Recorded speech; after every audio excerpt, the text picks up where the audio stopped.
Hello and welcome to the King Heroes Journey podcast. My name is Beth Martins and my mic was muted. So thanks. In case you don't read lips, then sound is fantastic.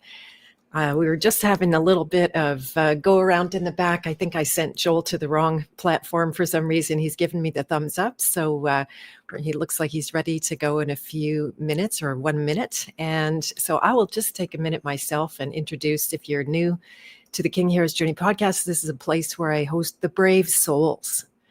Those ones, now we think we're all brave souls until you come up against something that's really frightening or humbling or too intense. We're going to talk about intensity a lot. I do have about 100 questions for Joel. If you're not familiar, no, don't be scared or anything, Joel. If you have a time limit, by the way, let me know. And I've had the great privilege of watching Joel be interviewed by many people. At first, I was kicking myself not to have him on sooner, but in fact, it's been fantastic to get to know him through a number of people's eyes.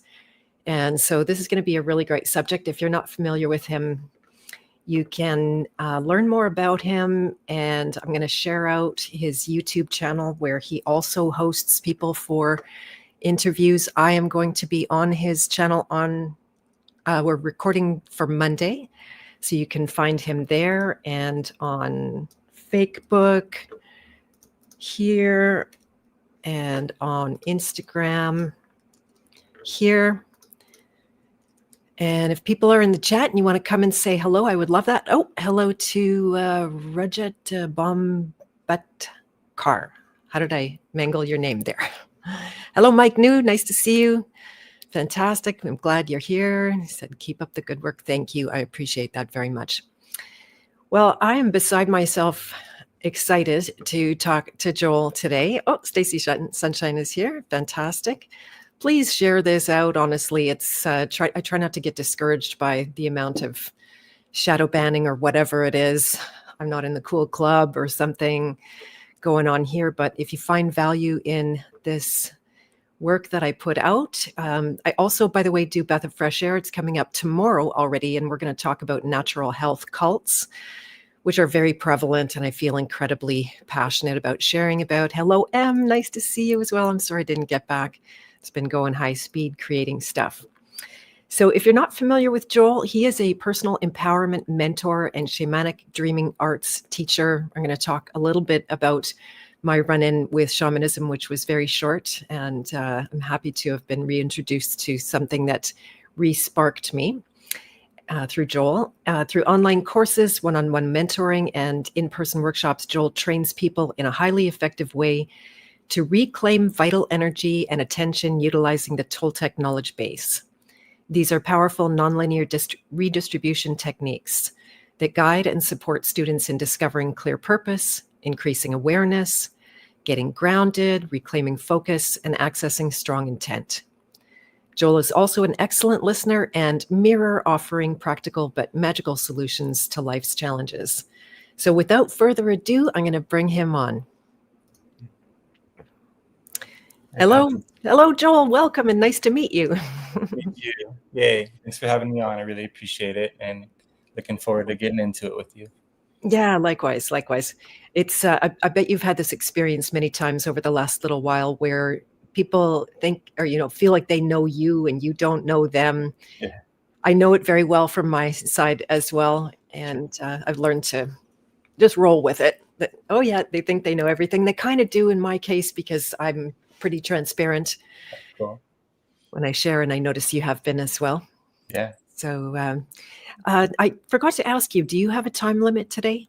No, we're all good. Okay, that sounds good. So we usually go, at least 90 minutes, maybe 2 hours. And then, like I said, I do have quite a list of questions. It's stupid big, but I bet a lot is going to come out. I won't have to ask every single one of them.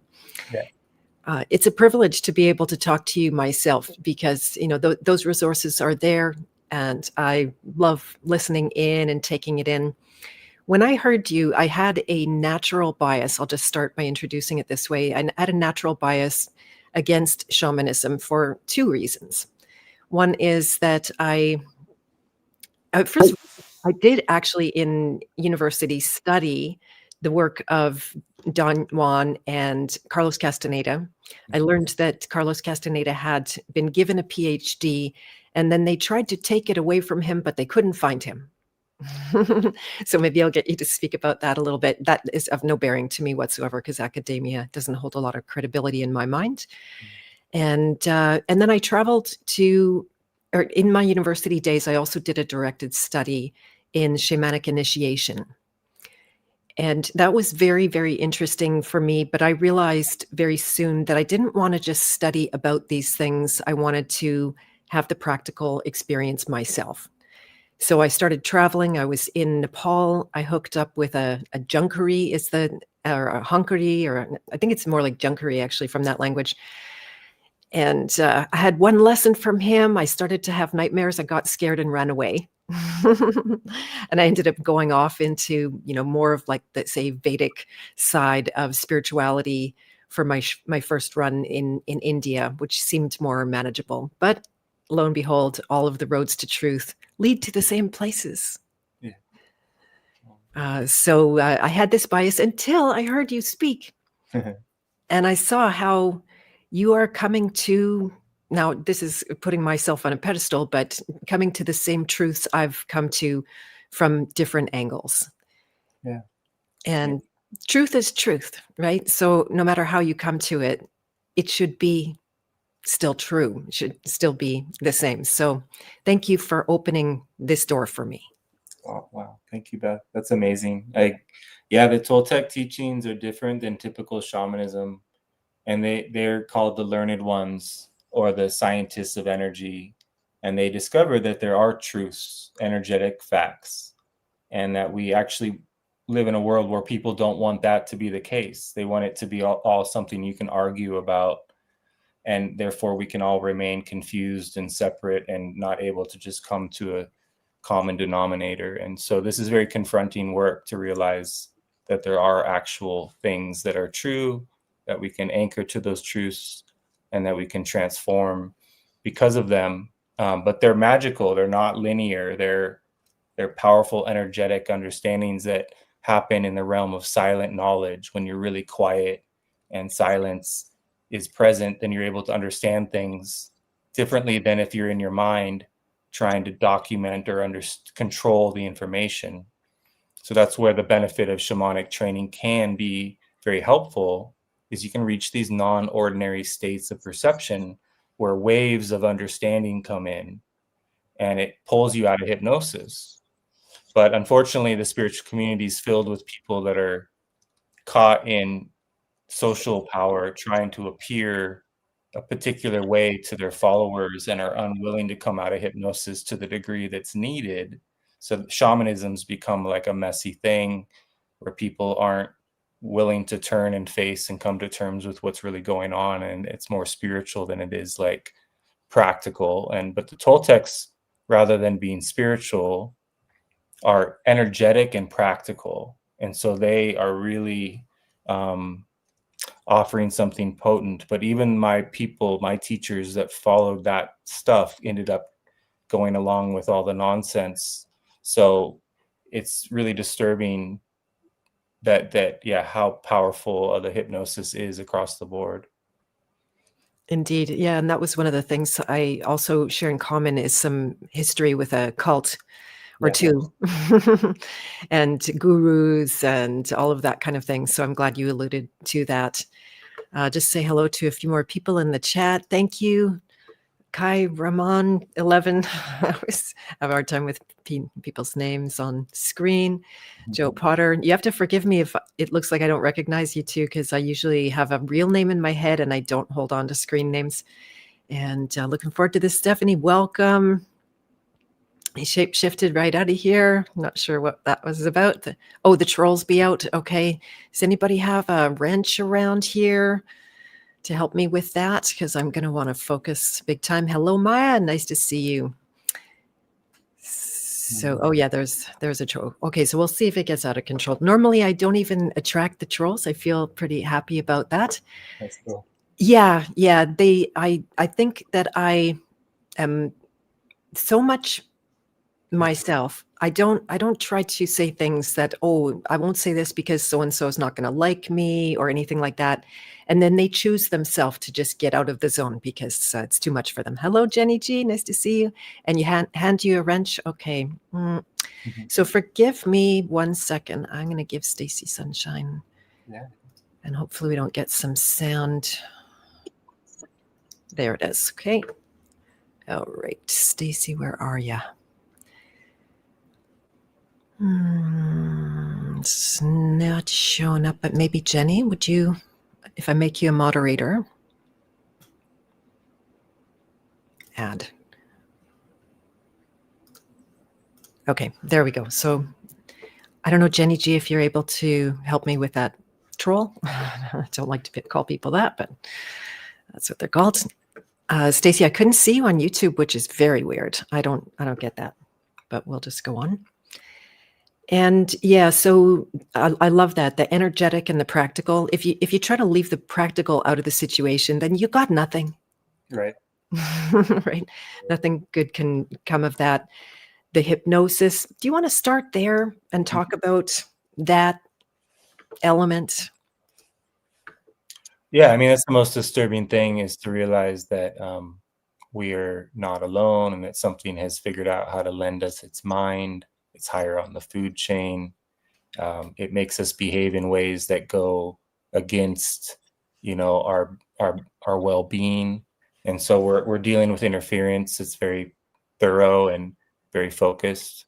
So when we're, even when we're asleep, we really have no idea what's going on while we're unconscious in that way, because we're being, challenged in our dreams as well as during our day.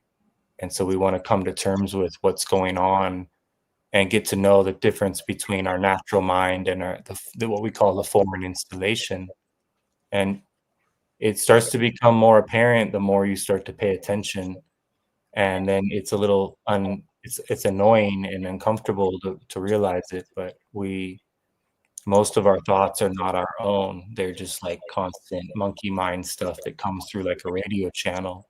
So it takes real effort and saving of energy in order to be able to turn and face that and get it to stop letting that radio channel come in. And that's where silence becomes critical. And the reason I teach the things I teach is because they're practical ways to get into silence without relying on substances. Most people use drugs, medicine, or whatever to get into silence, but then they're not able to integrate what happened to them, because it's such a big shift of perception that when they come back, everything's kind of chaotic and potentially very dangerous, because you're opening yourself up in ways that are not ideal unless you really are ready for the impact of what power plants can do to you. So the hypnosis is a really tricky situation. We want to come out of hypnosis, but not too aggressively. We want to be careful and come up with a strategy that's going to help us do so without ending up schizophrenic or ending up with delusions of grandeur or getting caught in materialism, or the attention that you might get could lead to you being, your ego getting out of balance and then losing your path entirely. So this is all delicate territory to try to become awake and aware in a world that is designed to program and control us. And so these forces, even when you become really liberated from hypnosis, then they're going to try to use you to create a cult or something so that you are still controllable in a different manner. Right. Yeah, great answer. There's so much in there. I can't help but asking first around, now you've received a lot of good, positive attention in the last while. I've seen you, really accelerating in your work, which is fantastic. Congratulations. Has that been challenging for you on that level of, because that is one of the lures into that more material kind of existence, if I heard you correct? Yeah, I mean, it's a very delicate thing, right? So when people have attention on you, there's projection, right? And it's really important to live a life in which you don't have a lot of projection on you, so that you can be inside of your own creative process. and not letting that attention or that projection create expectation. And or so like I've been fortunate to be working with the Castaneda material so in depth that, you know, erasing personal history, losing self-importance, using death as an advisor, all those things become critical to my being able to do this work. Um, and there's real cool tricks that you can keep applying to your life to keep yourself in check.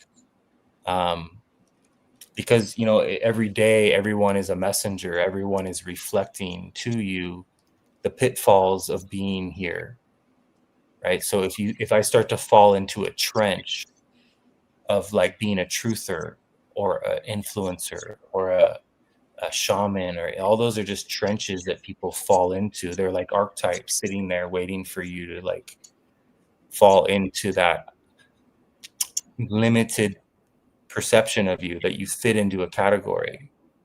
And so my relationship with it is tricky. I just sort of look at it like I can't get in a situation where I'm dependent on this continuing. I'm always willing to go do whatever. Like I'm a carpenter, I can run construction jobs, I can manage big projects. So I'm not attached to being here. And therefore, there's a lot of freedom. I won't ever sell out because of that. But we get lost when it becomes our identity, and then our path of heart becomes our financial piece. And so, like, even like tattoo artists I know, they end up losing their love for their art because it becomes the way in which they're generating income. Or cannabis growers, it used to be fun and lovely and beautiful, and then it became this like dark industry. And so it's really hard. This place is designed for everything to kind of get ruined. And so we have to be super careful and aware every step of the way and not fall into those traps. So I'm very conscious of it. And I'm very much like, but I also, being of service and helping so many people, the most beautiful rewards perceptually and energetically happen to me the more people I help. Right. So I'm so thankful for that understanding that to be of service is a real relationship with source. Hmm. And if we can all kind of be in a round table where we're being honest with each other about what we see, then we can all help others. But we need community. We need honesty and reflection. And, you know, so I work with mentors that keep me, you know, that help me to get to know where I'm at with my wounded inner child stuff. And that's very humbling to realize that I still am in a lot of pain and that there's a lot of unresolved wounding. I've met people that think they're done with their shadow work, and that's confusing. That's concerning, right? Like that suggests that they're in delusion of grandeur, right? So it's just the Castaneda material is actually so confronting that it's really just to read about Taisha Abelar's experience, or Florinda Donna Grau or Carlos Castaneda, you realize that I'm just I'm just a beginner. I'm a novice.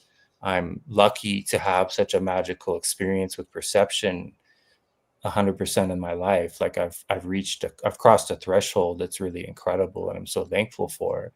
But what they've done, they get to go into other worlds and other visions and have entire experiences that are so profound, and then they come back as if nothing ever happened. They're not needing to tell people. They're just so thankful. So I know I'm just at the very beginning of something that's very difficult to do, but I'm not scared of doing it. So I'm really thankful for the support. I look forward to helping more and more people, but I have to spend more and more time alone and in silence in order to balance that. Very nice. Yeah, my question was going to be, but you answered it. You know, why did you risk it? Why did you risk the fame and getting out there? And it's the same kind of precipice here. Would you agree? It's like walking a razor's edge to, you know, to put yourself out there to receive the projections that are inevitable, right? That people just do that. They want to project the good on you, and then inevitably there's always two sides Yeah. right? The love bombers. I'm like, oh, interesting. You love me now. I bet you're going to hate me in 5 minutes.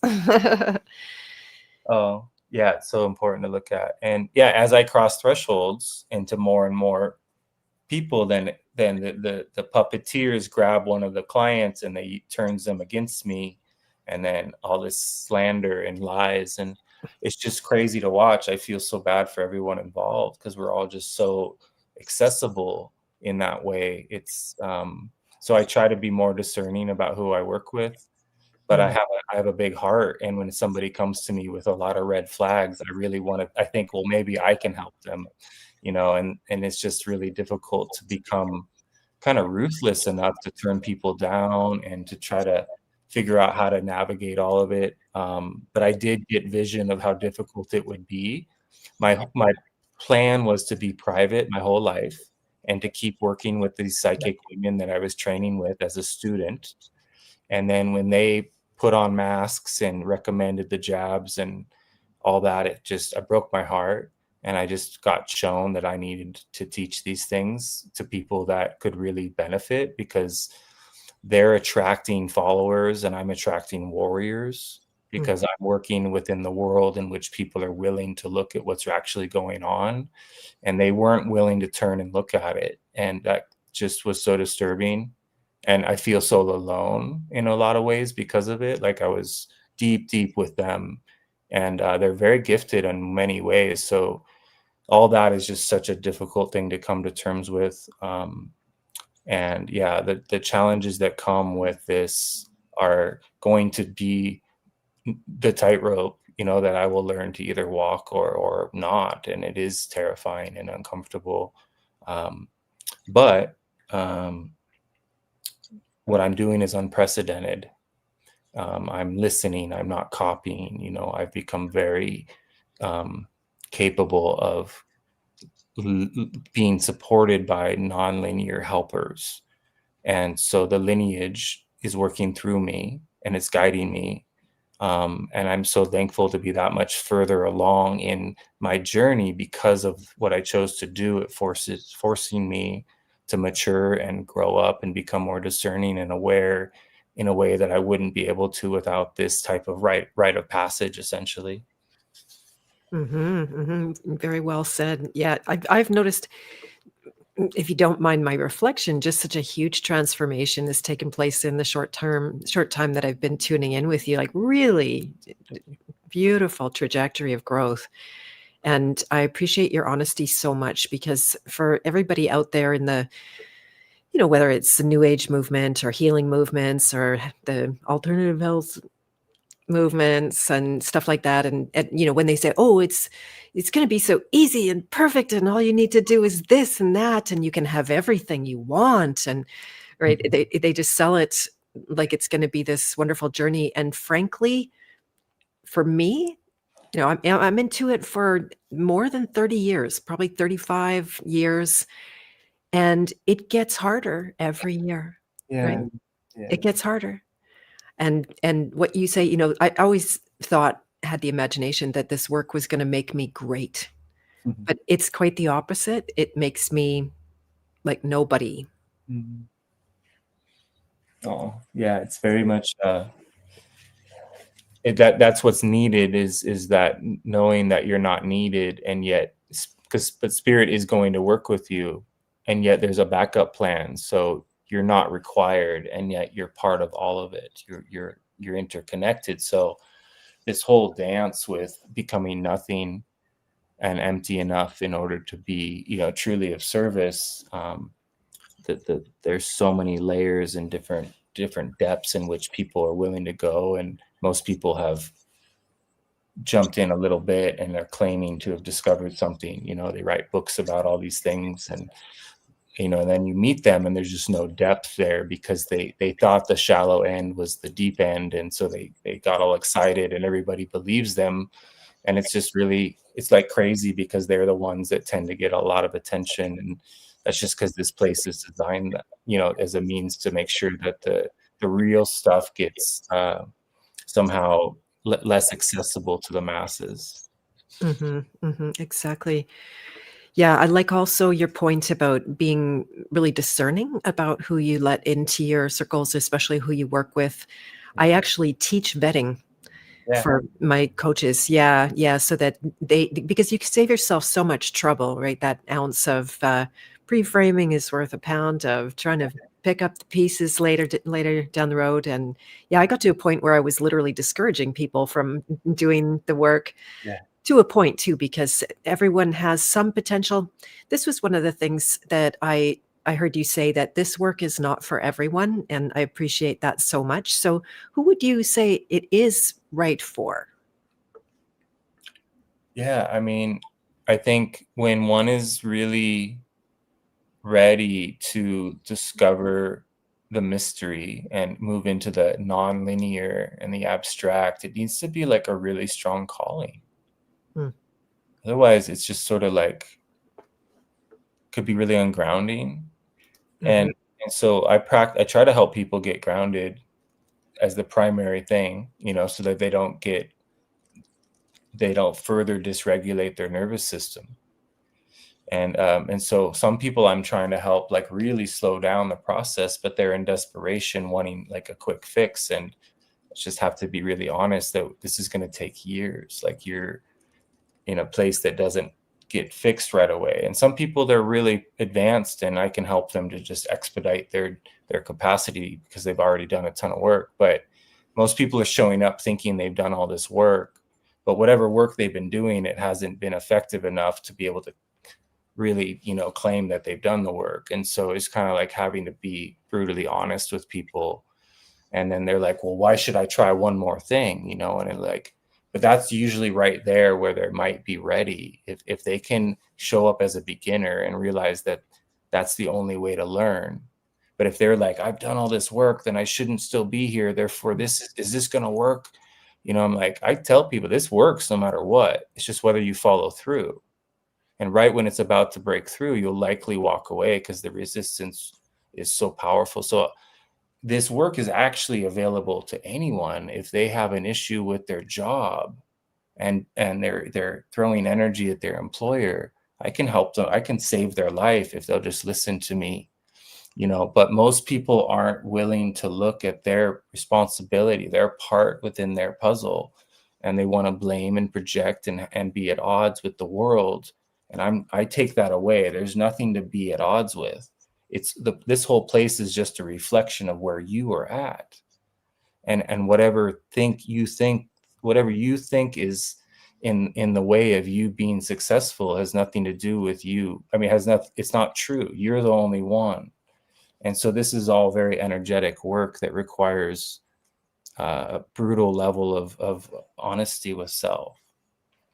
Yeah, you got it. It was fun when you were saying how most of our thoughts are not our own.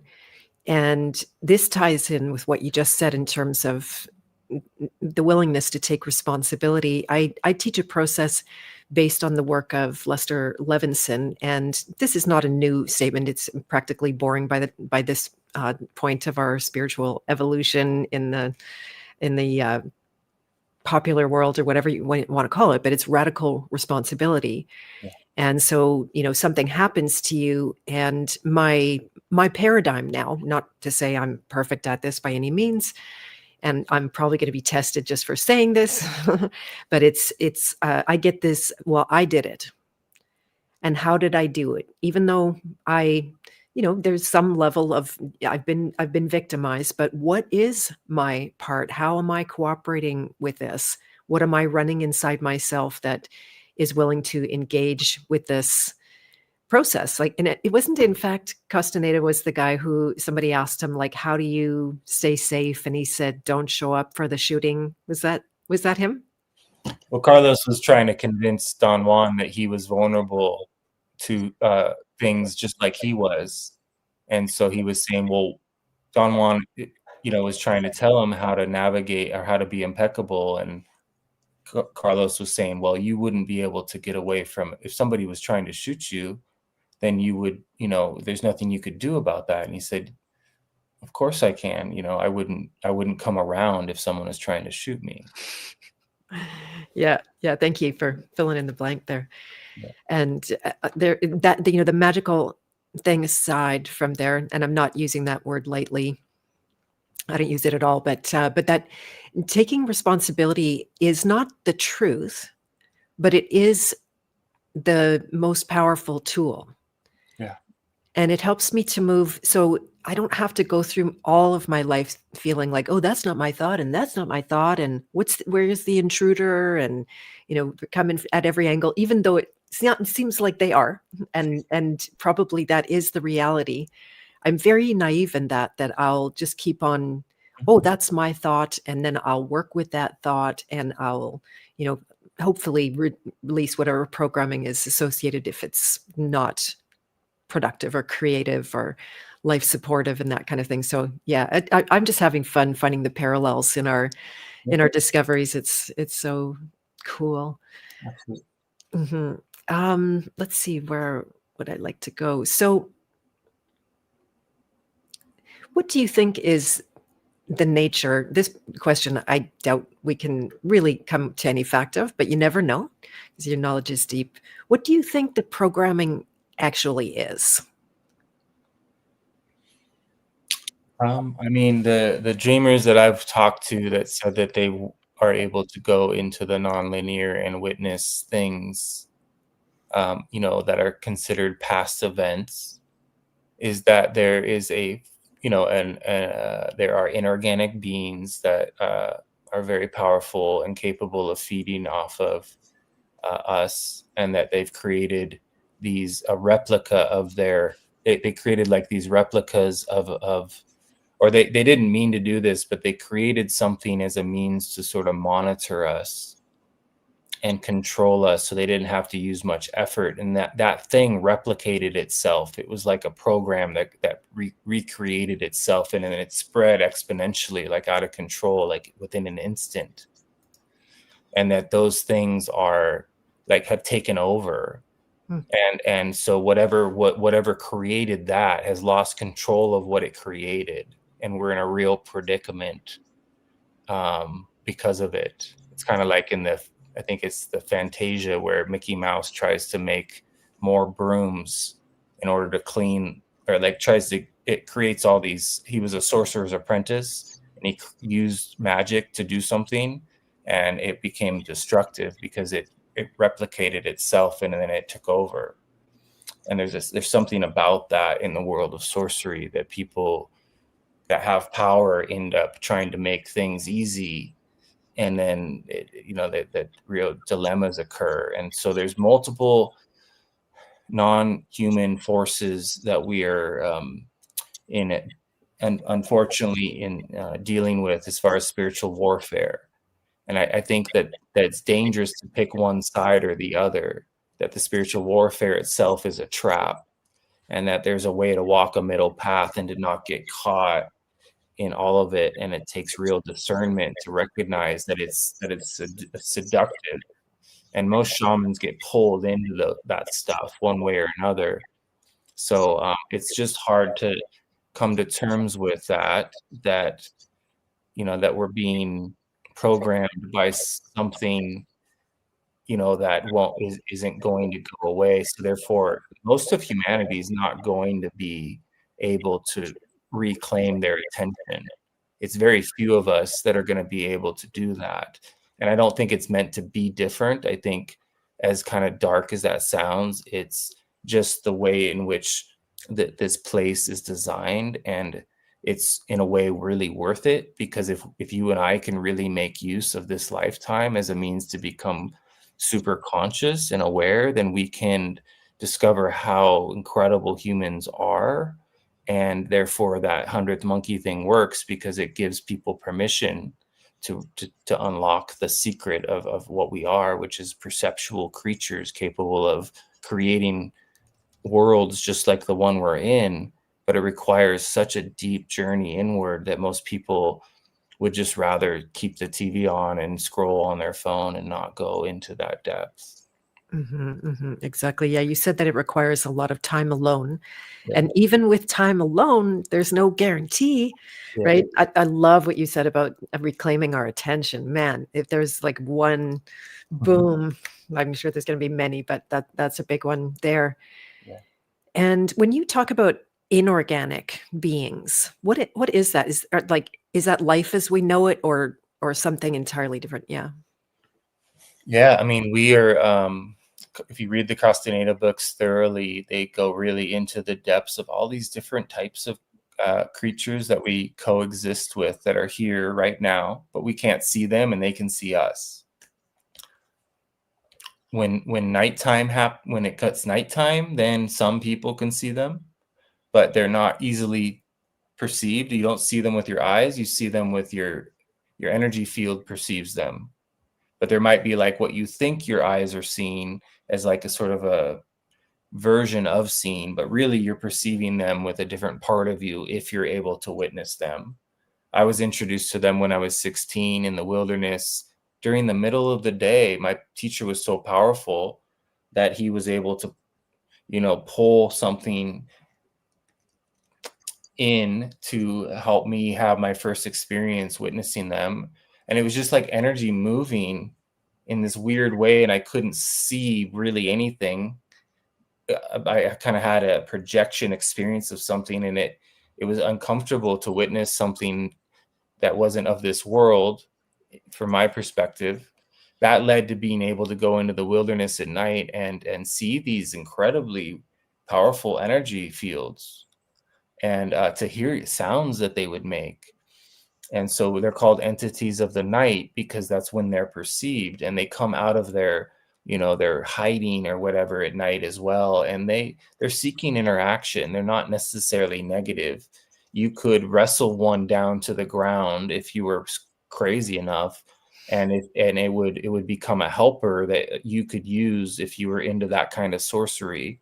And then that helper can spy on your apprentices, or it can tell you things so that you don't have to like figure it out on your own. It becomes like this aid that most sorcerers end up using. So there's all kinds of weird ways to interact with these things.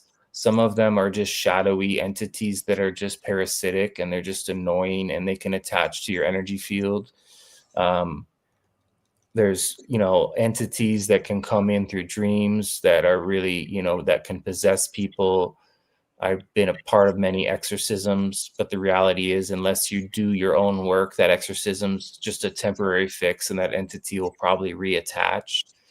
So I teach people how to heal themselves, so they're not relying on shamans to do the work for them. Yeah, excellent way to go. I'll ask this question first from the chat. How do we fend them off? Do prayers and mantras work? Can Joel recommend his spiritual weapons? Oh, it's such a difficult thing to talk about. Some people are really into like setting up protection and doing all kinds of rituals and ceremonies, and that can be a really powerful way to learn at a certain point. But I've found that protection like attracts challengers, so that you're almost like creating a spiritual battle. So what I found is that the joy in your life is what protects you. When your life is harmonious and you have a lot of beautiful things happening, then everything balances out, including these types of things. And so a lot of people get into spiritual stuff when they're not in harmony. They're looking for the spiritual path to create the harmony. And then all this fear comes up because they need to go through their fear in order to get to harmony. So it's like not an easy thing to explain, but learning what I recommend is that people do the magical passes, practice recapitulation, and become curious about dreaming, not obsessed or trying to fix or, there's going to be nightmares. That's part of becoming an aware dreamer, but there's also going to be the most beautiful healing experiences in your dream time as well. So it's worth going through the fear side of it in order to get to the part where you become lucid and can have the time of your life. And these entities and energy beings, they're attracted to your emotions. So some people have a lot of fear, and therefore those beings come closer. And some people have like a lot of love for them because they don't know what they're dealing with. And then they end up forming bonds with these things that they don't really understand.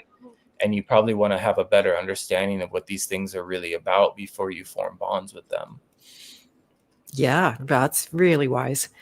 There was a time when I was doing a small project with someone pre-pandemic, and we were doing, it was a goddess thing, and got the Ishtar and all kinds of entities, actually, Mother Mary, Mary Magdalene, all these, and we think we're so romantic about them. We love them.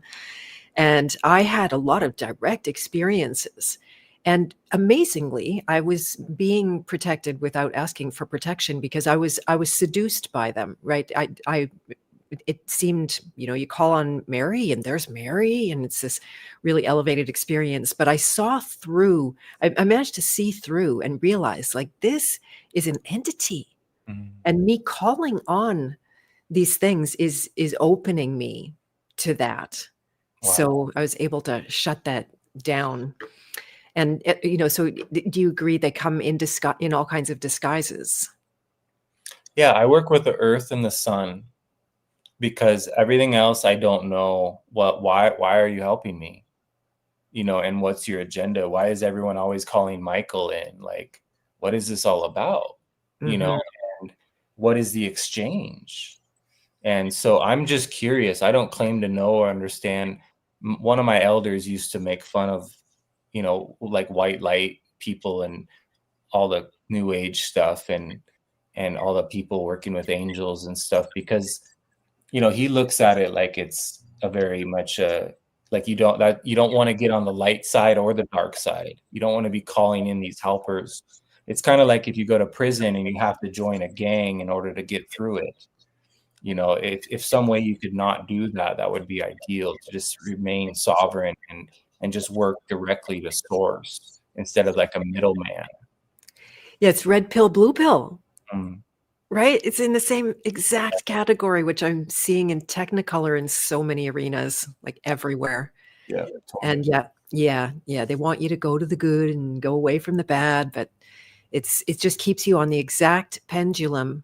What I refer to as on the map. I won't go into detail, but our purpose to me is to get off the maps. Yeah. That have been provided. So wow, so good. Mm-hmm.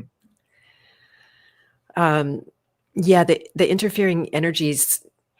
It's interesting. I went through a series of accidents this summer, and I'm not really an accident person. Mm-hmm. And injuries, I really haven't been injured. I'm pretty careful. I like to walk backwards a little bit in line. I was going to ask you about contraries and tricksters and all that kind of thing. I have fun walking backwards. Well, one week I hit a truck walking backwards. And the next day I thought, I'm so smart. I'm going to not do this on the road. That truck wasn't moving and I didn't get that hurt at all. So, I'm going to do it in the parking lot in the park. And I fell over a curb. Oh. I saw all the side curbs. I didn't see the end curb. And there's like, boom, a couple of people are going like, yeah, well done, like this to me. And then I had a dream that I was driving backwards and I was in the back seat of the car and I was looking sideways at something that was fully capturing my attention. I can't even imagine what that was. It's not a screen or anything. Mm-hmm. I was very contented. I felt very at peace. And then I looked out the back and I went, I wonder if I should get in the front seat of the car and drive. I wonder if that's a good idea. So it was just kind of an interesting illustration of these. I don't know if you want to say anything about that or what I was even asking about. Totally. I mean, yeah, it's amazing to learn to do the things like that, like the undoings, the not doings, anything that pulls you out of your typical routines, pattern breaks. So yeah, walking backwards in the Toltec world, one of the shaman students put a rear view mirror on his head and attached to his head and had a rear view mirror so he could walk backwards through the city. That's what I need. Yeah. So you're just missing that, and then no more injuries. I thought that would be cheating. I don't know, it's actually really psychedelic because mirrors are a powerful tool. When I'm gazing in a mirror and the mirror is reflecting to me like an open window or like a sliding glass door, then I'm actually looking outside through the mirror, and then I forget about the mirror and I'm looking outside and I'm gazing out into the world, and it's no different than if I had turned my body and looked. And so, and then large bodies of water, like huge ponds, like complete reflections. If you can get silent while you're looking at some reflections, it'll completely shatter your sense of reality because your whole system goes into it doesn't understand. It doesn't know what's happening. It takes it as an actual thing, which it is an actual thing. It's actually more powerful, right? So if you can learn to look at the shadow instead of the tree, then the shadow becomes alive and the tree becomes the shadow. And then the world, you start to watch ravens fly along the red rocks, like in Sedona, and you're only tracking the shadow. And you start to move into these very altered states of perception where that world becomes more alive somehow. Yeah, it's beautiful. And you said the word pattern interrupt. So, like to me, it's one of the most essential features. People always say, "Oh, there was one of my students, love her, God bless her. She's like, "Oh, I started standing up to do the release work, and now I'm having these massive breakthroughs." And I said, "That's fantastic and good for you. And here's probably why, because it cuts that sit down and release expectation that your system already has." Sure. Yeah, yeah. So anyway, my life is full of ways to invent those pattern interrupts, and as it Yeah. turns out, life invents those for me too. So Yeah. no shortage. Mhm. Yeah, yeah, very good. Thank you very much, Matt. I appreciate that. And you're sorry for my accidents. You have an impossible fear of water, like drinking rain shower, ocean stream, all water. Don't touch it. I've been a surfer and a water person up until this relationship. Interesting. Yeah, my son has a fear of water too. I think it's a bath incident when Mm. he was a baby. And I don't know if there's anything you'd like to say about that. Mm.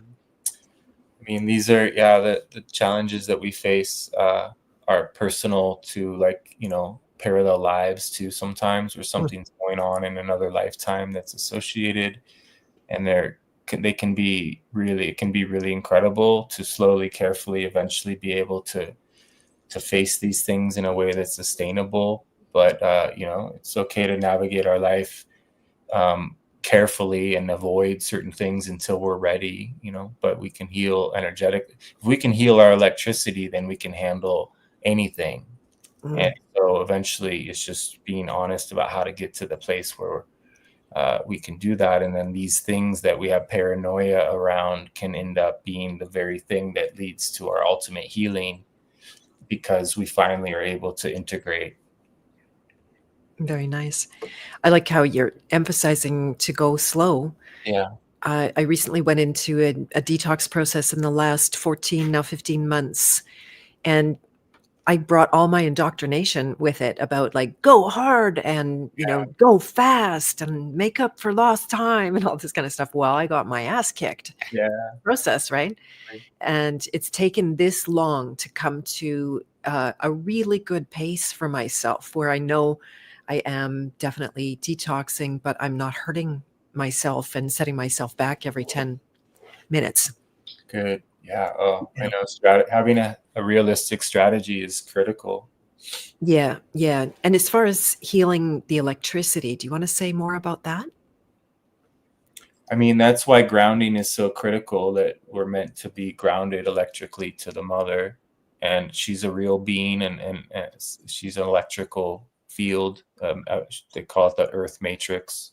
There's many, many visions that she can help you go and be a part of and have the most miraculous experience as a dreamer. But we would get really injured if we didn't heal our electricity, because the jolts that happen are too intense unless you've dealt with any circuit issues. Everything's got to be like precise, otherwise it would be overwhelming, right? So people go do vipassanas and they have something happen that they weren't prepared for, because they forced themselves to stay sitting for so long that something, it's sort of like the energy's forced to do something because you're not moving your body. And that can be amazing. Because for some people, they end up on psych meds the rest of their life. So there's so many tricky challenges that come with being honest about what a practical way is. And we are just electrical creatures, and there's dirty electricity, and then there's clean electricity.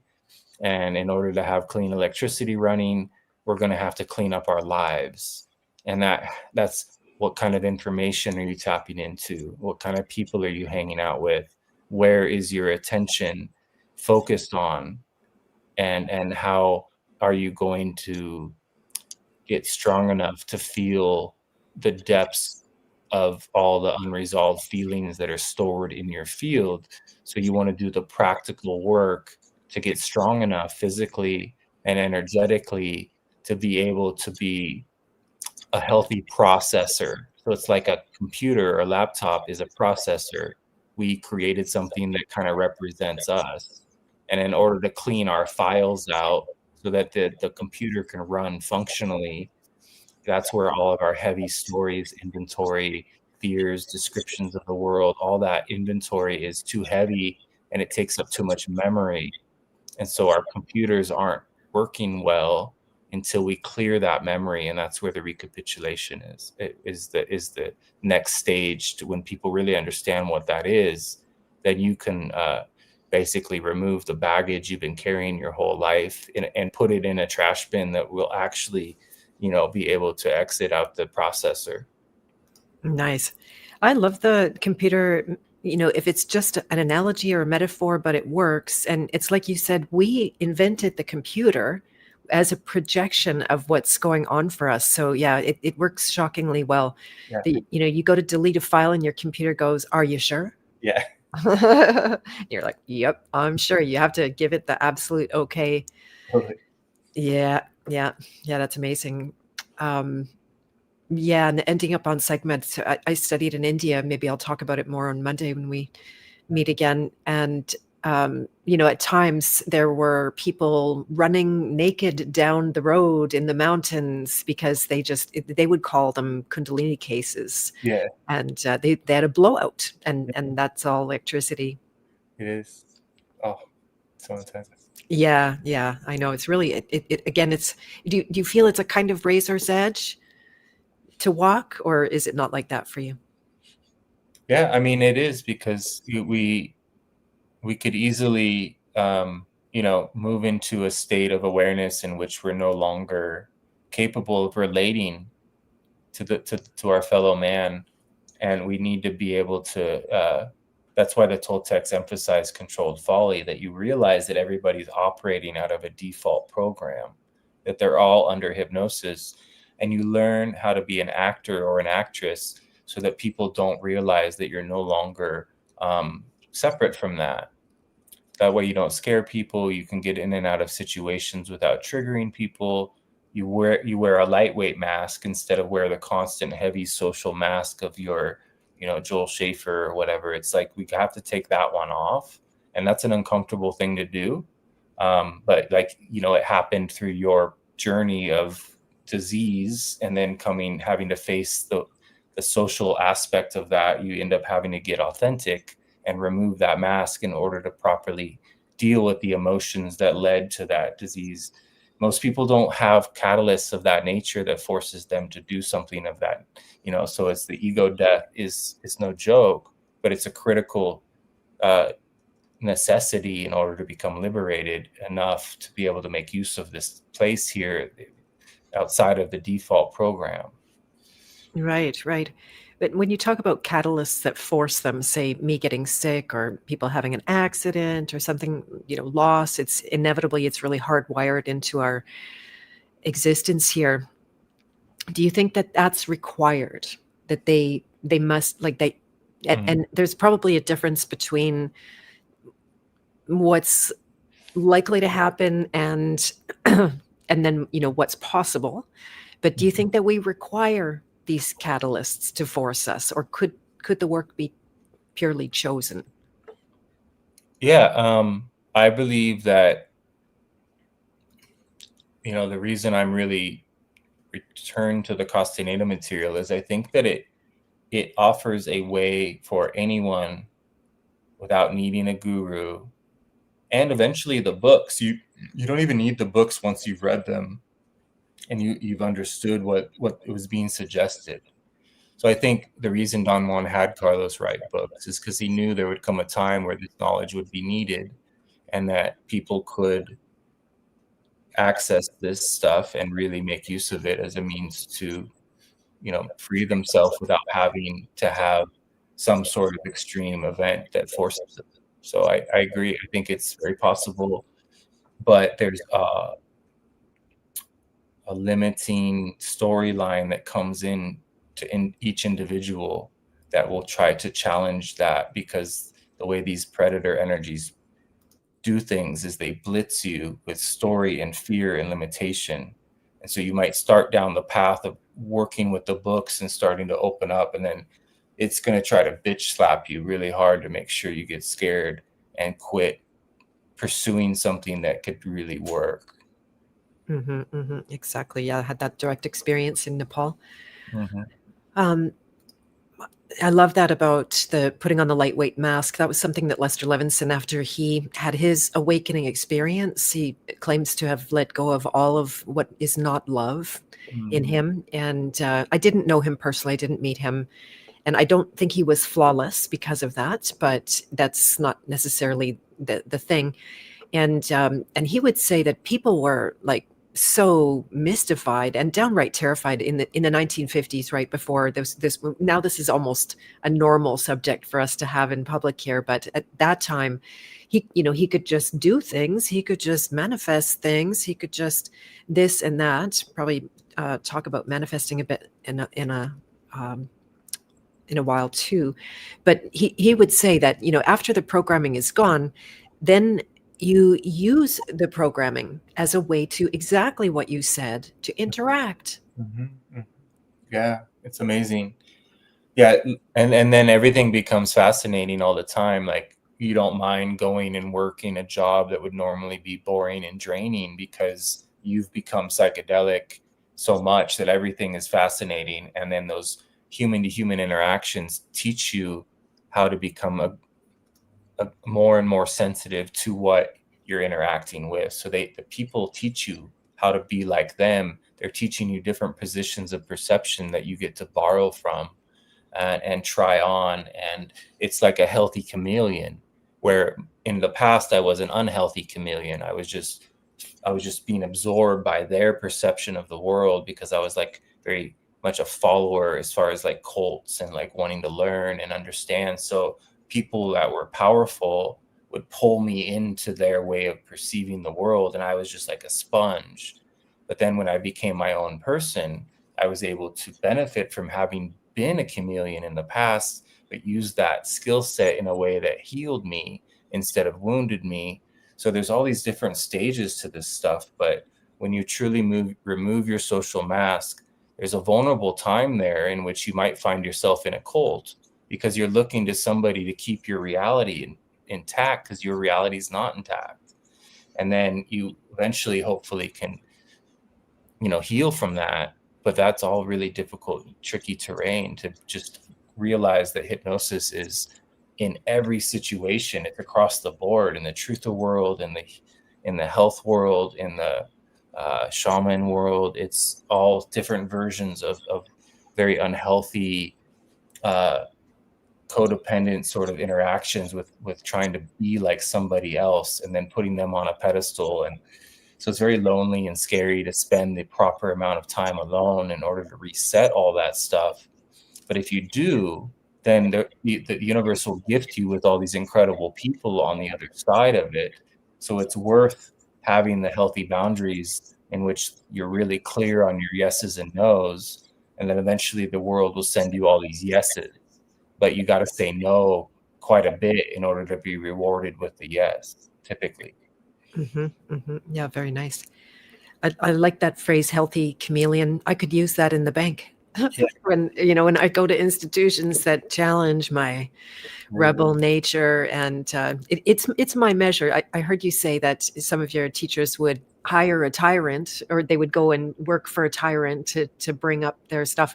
All I have to do is go into normal public, because my life has become a really beautiful place of my own making, and that's fantastic. We should all have that, but it's the outside world that makes me see who I am.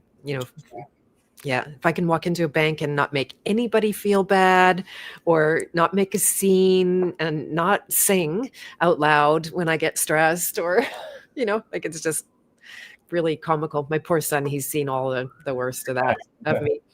Totally. Yeah. Um, oh man, so many good subjects to cover. I wanted to talk about, you said parallel lives, and that you're not as down, or the Toltecs don't talk about reincarnation so much as parallel lives. Do you want to explain the difference between those two, if there is? Yeah, so Toltecs end up being able to dream really powerful dreams in which they control their dreams and can go into deeper layers, what we call dreaming gates. Certain types of control leads to being able to go from one threshold to another, and eventually you can encounter your parallel life, or many. And that's a real boost of energy for that to happen. It can also happen through scrying in the mirror, but you want to gain access to these other parts of you that are out there. And shamans say that if you go backwards through the stream of consciousness to that which is projecting this avatar, it's projecting many avatars, and they're all parallel. They're all happening at the same time. So when I die, if I do not get to enter into the afterlife with my awareness intact and I recycle again, I'll probably end up in like the 1580, like go back into another life that was happening at a different time. It's not going to be like, if I died in 2025, it's not like I would show up again in 2026 necessarily. I could, and that does happen, but they're all happening at the same time, because this place isn't actually linear, and it's not actually physical. And it's really hard to find that out, because it's like having the carpet pulled out from under you to realize this is not a physical linear experience. It's so much more magical than that. But we do want to be able to work within the linear and the physical as a means to make use of it, and not end up schizophrenic by trying to stay away from it. It's a very difficult tightrope to walk, is to be able to access these other worlds, access your parallel lives without, like, I had a friend take LSD after being in prison, and he took a lot, and all of a sudden he's got an English accent and he's talking about his family, and he's totally just in his parallel being, and he stayed that way for like 2.5 days. And it was fascinating, but it's super dangerous. So there are so many things that can happen, and we want to just be realistic about this stuff and realize most people that are locked up for being mentally ill are just having things that could be explained by shamans really easily. And so we're in a tricky world trying to figure out a way to be able to access what shamans access without, getting locked up for it. Exactly. Yeah. I mean, it's not hard to define that as crazy. Right. And there is a certain crazy in it that, again, back to the razor's edge of it. The also the image of the Indian god Hanuman is straddling the worlds, right? Like he's symbolic of the splits. Like, how extended could you be? And you say that it's a blessing to discover other parallel versions of yourself.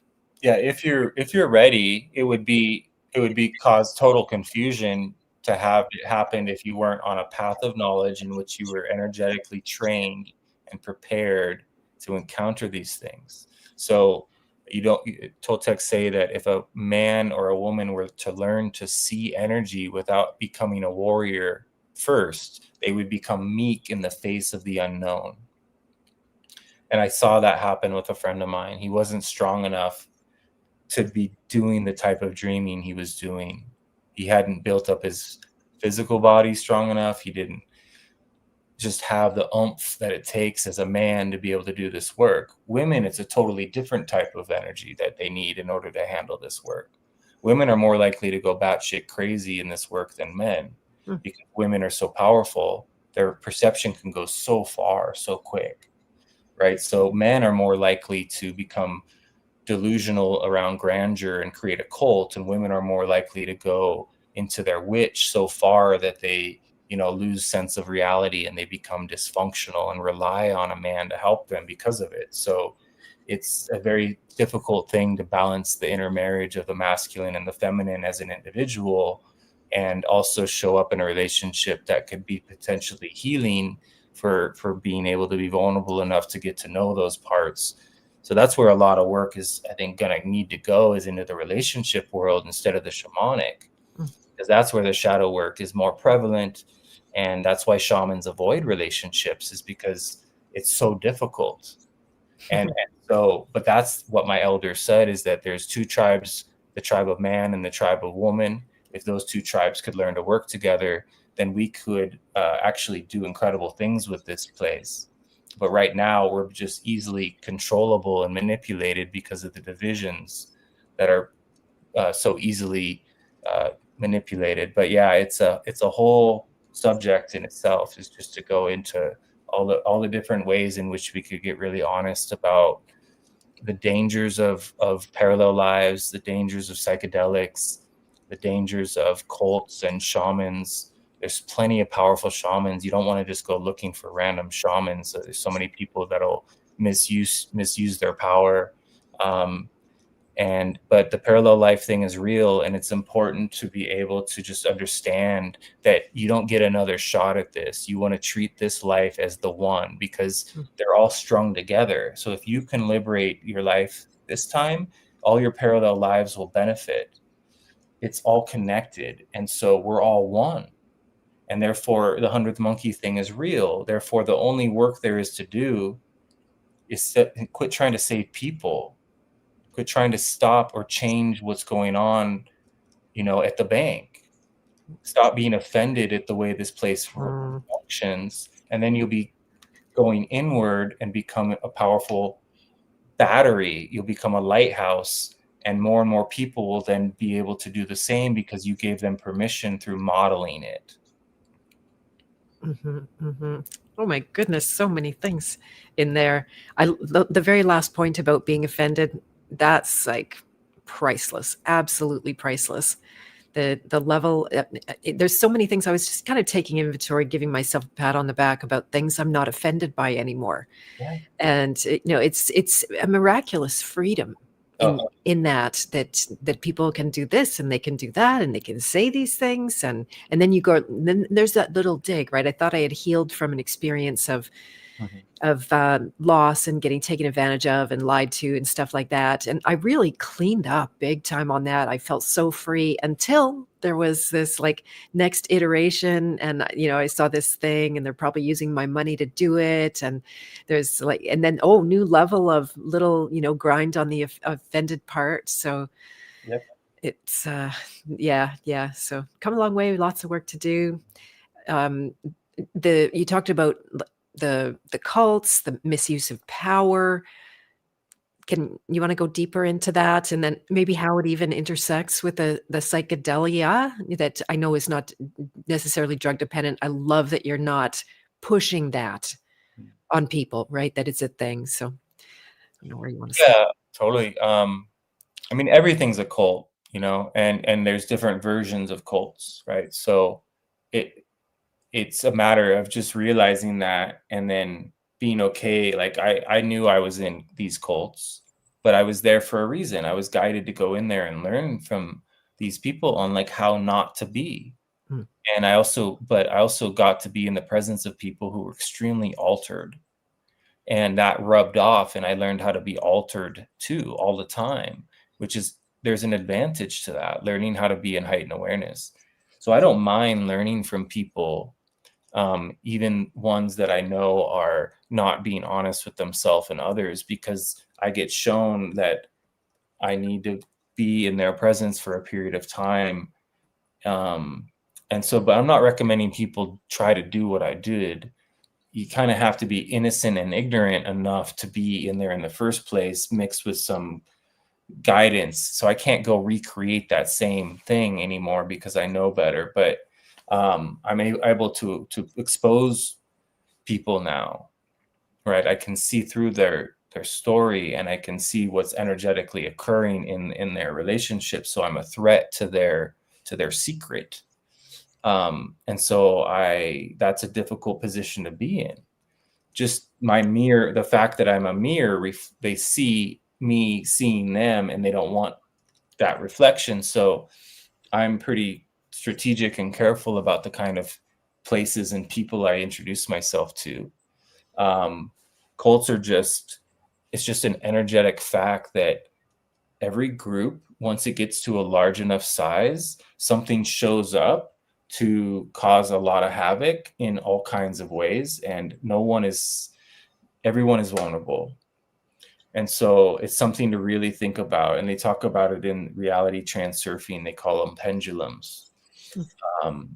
It's because human mass is such a powerful thing that if enough people could get together and be synchronized and focused on one thing at a time, incredible potential exists there. But instead, that happens at football games and rock concerts, and all that energy gets given to the idol instead of being distributed to everyone in the way that it would ideally be done. And then there's all these energies that show up and feed off of everybody that are not human, and we just keep being harvested in ways that are really thorough.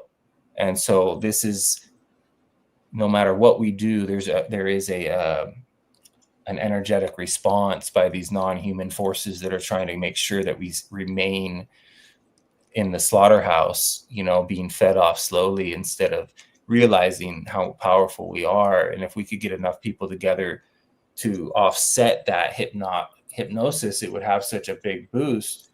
And so as those groups start to get big enough and strong enough, they send in something to destroy it, and it usually works.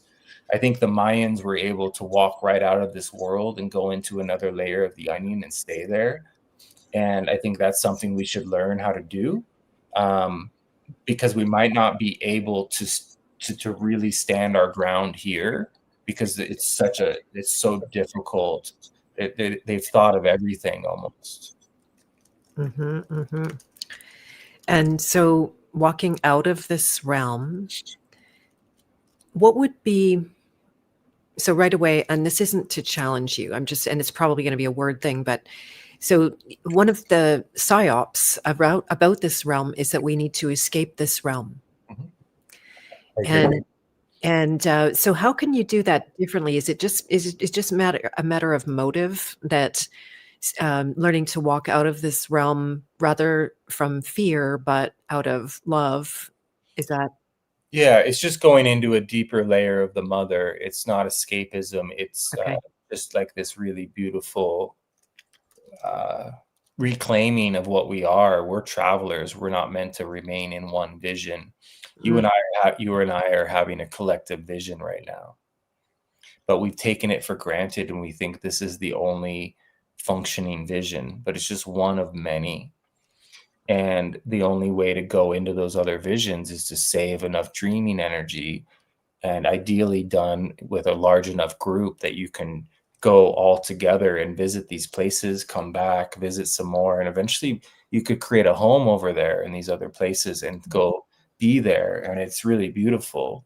It's not trying to get out of here. This isn't a soul trap. This is just an obstacle course that's designed for evolutionary awareness, and people that are trying to escape are missing the point. This is the training ground. This is where your soul is meant to be as a means to develop itself. And it's a platform in which, like a launch pad, in which you could blast off into other worlds from here. So why would you want to escape a launch pad that could take you into all these magical places? That's ridiculous. And yet that's how we're designed, is to like complain, to be at odds with things, to turn it into a doom and gloom scenario. It's not really. Yeah, that's the harm in a way of Gnosticism, or at least how I understand it, that it's they've set us up, we're trapped in this realm, and we got the archons controlling us, and we have to, somehow not come back to earth. Don't go in the light. They're saying don't go in the light and you die. And stuff like that. So yeah, I like how there's, there's a certain amount of truth in there, but what you're saying is I think much more closer to reality. I also heard you say the word focus, and in one of your interviews, I heard you say that focus is better than meditation. Do you want to talk about that? And I have to turn some lights on because it's getting dark here. So forgive me for just a minute, Yeah. and you can talk, and I'm right here, but I'll be right back. Yeah. One of my elder would also say that instead of meditate, focus, because meditation is sort of this like expecting there to just be this nothing or to just like kind of open. But if you were to follow a feeling that you really enjoyed that was abstract and stay focused on it, that would be an even more profound breakthrough. So it's this like engaging in a very directed way with the feelings that you want to stay with. And so when I'm recapitulating and I'm back in these like really beautiful memories, it's healing just to be in that memory because it was so magical for me. But there's this default autopilot program that tries to pull me out and go pick up my phone or go do something other than what I was just experiencing because it doesn't want me to stay there and truly gain the benefit of the secret of just stay focused, stay on point. Don't exit that incredible moment. You don't have to. But we tend to just not be able to develop that staying power. But if you can reclaim your attention, then you'll be able to focus. The reason we teach the shamanic movements is they do something very strange that makes it possible to focus in a way that you couldn't before, and then you can properly recapitulate and actually get some work done in your past. And I don't mean dwell in your past. You don't want to hang out. You don't want to miss out on the present moment. This is constantly psychedelic. So it's this time that you spend throughout your day, week, month, or whatever, where you're picking up the luminosity that you left in these experiences of the past. And instead of going into the past, you actually bring the past to the present. So you're still feeling your present experience, but you've brought forward this feeling and you're revisiting it and you're claiming you're picking up the luminosity that you left in that moment and you're exhaling anything that wasn't yours. And it's just a way of cleaning your temple, your energetic temple. And it really works once you get the breakthrough, but it doesn't work to try to recapitulate unless you have very strong focus. And so you might get frustrated. And that's why I try to get people just do the movements. Don't even try to recapitulate. Let the movements eventually get you into that because a moving meditation is so much easier than trying to just meditate without moving your body. But if you're constantly like in this, where your hands are moving and you're redirecting energy and you're engaging in these very strange behaviors that break up the stagnant energy of your field, then you lend them to your organs, and then your organs have secondary functions and they start to become online. And that's how you heal electricity. The way I teach it is just doing the movements over and over until you have the breakthroughs. And then eventually your body will be able to focus and you can go much deeper on your path. Very nice. Yeah, so the meditation, I meditated for a lot of years, and really seriously, I was very, very, diligent at it. But I had a wrong paradigm because I ended up sick with a stage 4 lymphoma doing it, Yeah. right? And that, I think that comes back to that desire to escape, using the meditation as a way to escape rather than to focus and go deeper within. So, A lot of people that are on spiritual paths where the focus is ascending, they start to die, right. Thank you. right? We're meant to be here. We're meant to go actually into the earth and learn to anchor to her and be like a tree that's totally connected. We're meant to experience, the dissension into those deep areas that are typically avoided. That's why all these celibate people that are avoiding their shadow stuff, because they're just pretending that they're past that. it doesn't work that way. That you're repressing energy that needs to be understood and worked with. There's material there. It's messy business being a human, but we can't skip the mess. Yeah, as it turns out, we can't skip the mess. There's another good soundbite. Bring on the mess. Yeah. Yeah. So let's see where we're at. What would you say is the difference between, if any, a dream and a vision? Yeah, I mean, I think they're very hard to differentiate. I think more a vision is like the reason people vision quest is to be given, shown something, specific that is in the realm of real guidance. So that's a type of vision where like God gives you meaning and purpose, and you're like, oh my God, I get it. Like I know why I'm here now. And that's a beautiful thing to have happen. Where a dream is more like an interactive world in which subconscious material is being surfaced based on different energetic interdimensional beings that are observing you and pretending to be your aunt and uncle. And that's the world of dreams, where there's a lot more shared experience, but you can have a real personal vision come in, and you cross into this layer of the onion where the mother is able to speak directly to you. And that's a type of communication. So dreaming is communication, so is vision. They both are in that same category, but they're very different in how they present. And then as far as being in a collective vision, we're all having a vision quest in which we're all having a vision together, in which we all are assuming that it's just a base reality, and it has become base reality, but it's still a vision. And we need to know that in order to not be tricked into thinking it's an actual physical world that will hijack our ability to unbind from the physical and do the things that really liberate us as travelers. And so even though Carlos went into all these worlds, he would say that the greatest gift of all is just being present here in this dream. And so we do want the capacity to take off and experience these other layers, but we want to mostly be able to be silent and just simply observe right here where we are, and allow all the emotional waves to move through us that will allow us to truly, purify, because it's through really vulnerable emotional pain that the wisdom comes. Toltec say wisdom comes painfully and in driblets. And so people want to read books and become wise, but you're going to have to go through the things, right? And as you said earlier, the challenges actually increase as you get stronger. So you're not ever going to reach easy street. And materialism is a trap. So there's no way to purchase your way into well-being. The money is an illusion. It's a false sense of security that keeps people from doing the work. Yep. So this is a really tricky place. You got it.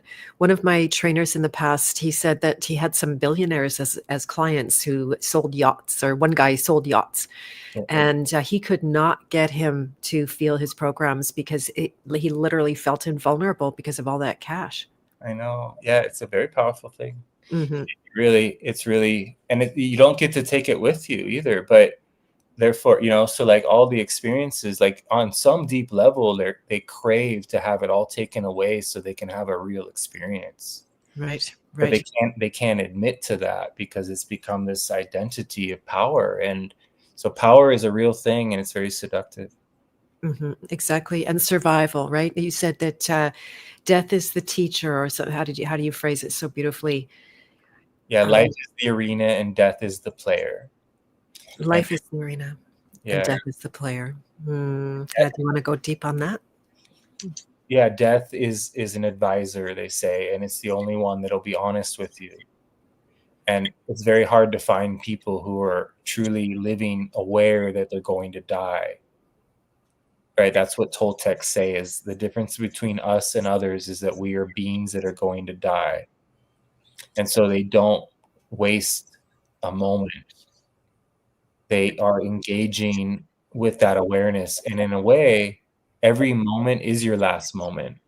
Because when your life flashes through your eyes when you die, it's all equal. Like, it's just all the same. So this is my last moment right here with you. It's not linear. And so I choose to be here. I'm not doing this to people please because you asked me to, or I follow my signs and omens. I don't do things. I'm very careful with my time and energy because I'm aware that I only get so much of it. And I want to do the things that really are truly going to make me feel alive, not just some intellectual idea of evolution. I can't follow a book or a religion in order to be free. I have to become uniquely capable of knowing what I as an individual need in order to make the most of my time here. And so I'm not a holy person. I chase music and go out and work with tequila and mushroom and cannabis and go into other worlds with really amazing people, and I don't live by any projected fears of what spiritual people are supposed to do. And therefore I get rewarded because I'm not, in a limitation. That doesn't mean I'll always work with substances. I'm able to do even cooler stuff without them, but I just don't want people to get caught in these projected judgments of limitation about how or what our life is supposed to be like, because then you won't be spontaneous and magically engaging with this place. Like, music's never been better for me. Like, the bands that I follow are brand new and just amazing, and this world is amazing. And I love woke cities and all the best food and all the craziest things to observe. Like, none of it's negative to me. Therefore, I have a lot of freedom to explore. And I want that for everybody. I want them to come out of any contracted states of spiritual projections that are limiting them from getting to know their power. And it's not an easy tightrope to walk. But once you figure this out, that's where like the GNM thing can be really helpful. I don't think it's completely accurate, but we are powerful enough that if we become energetically liberated, then we aren't going to be easily poisoned the way others are, because we've built our luminosity up and our perception of reality is magical and not contracted. Nice. I like that.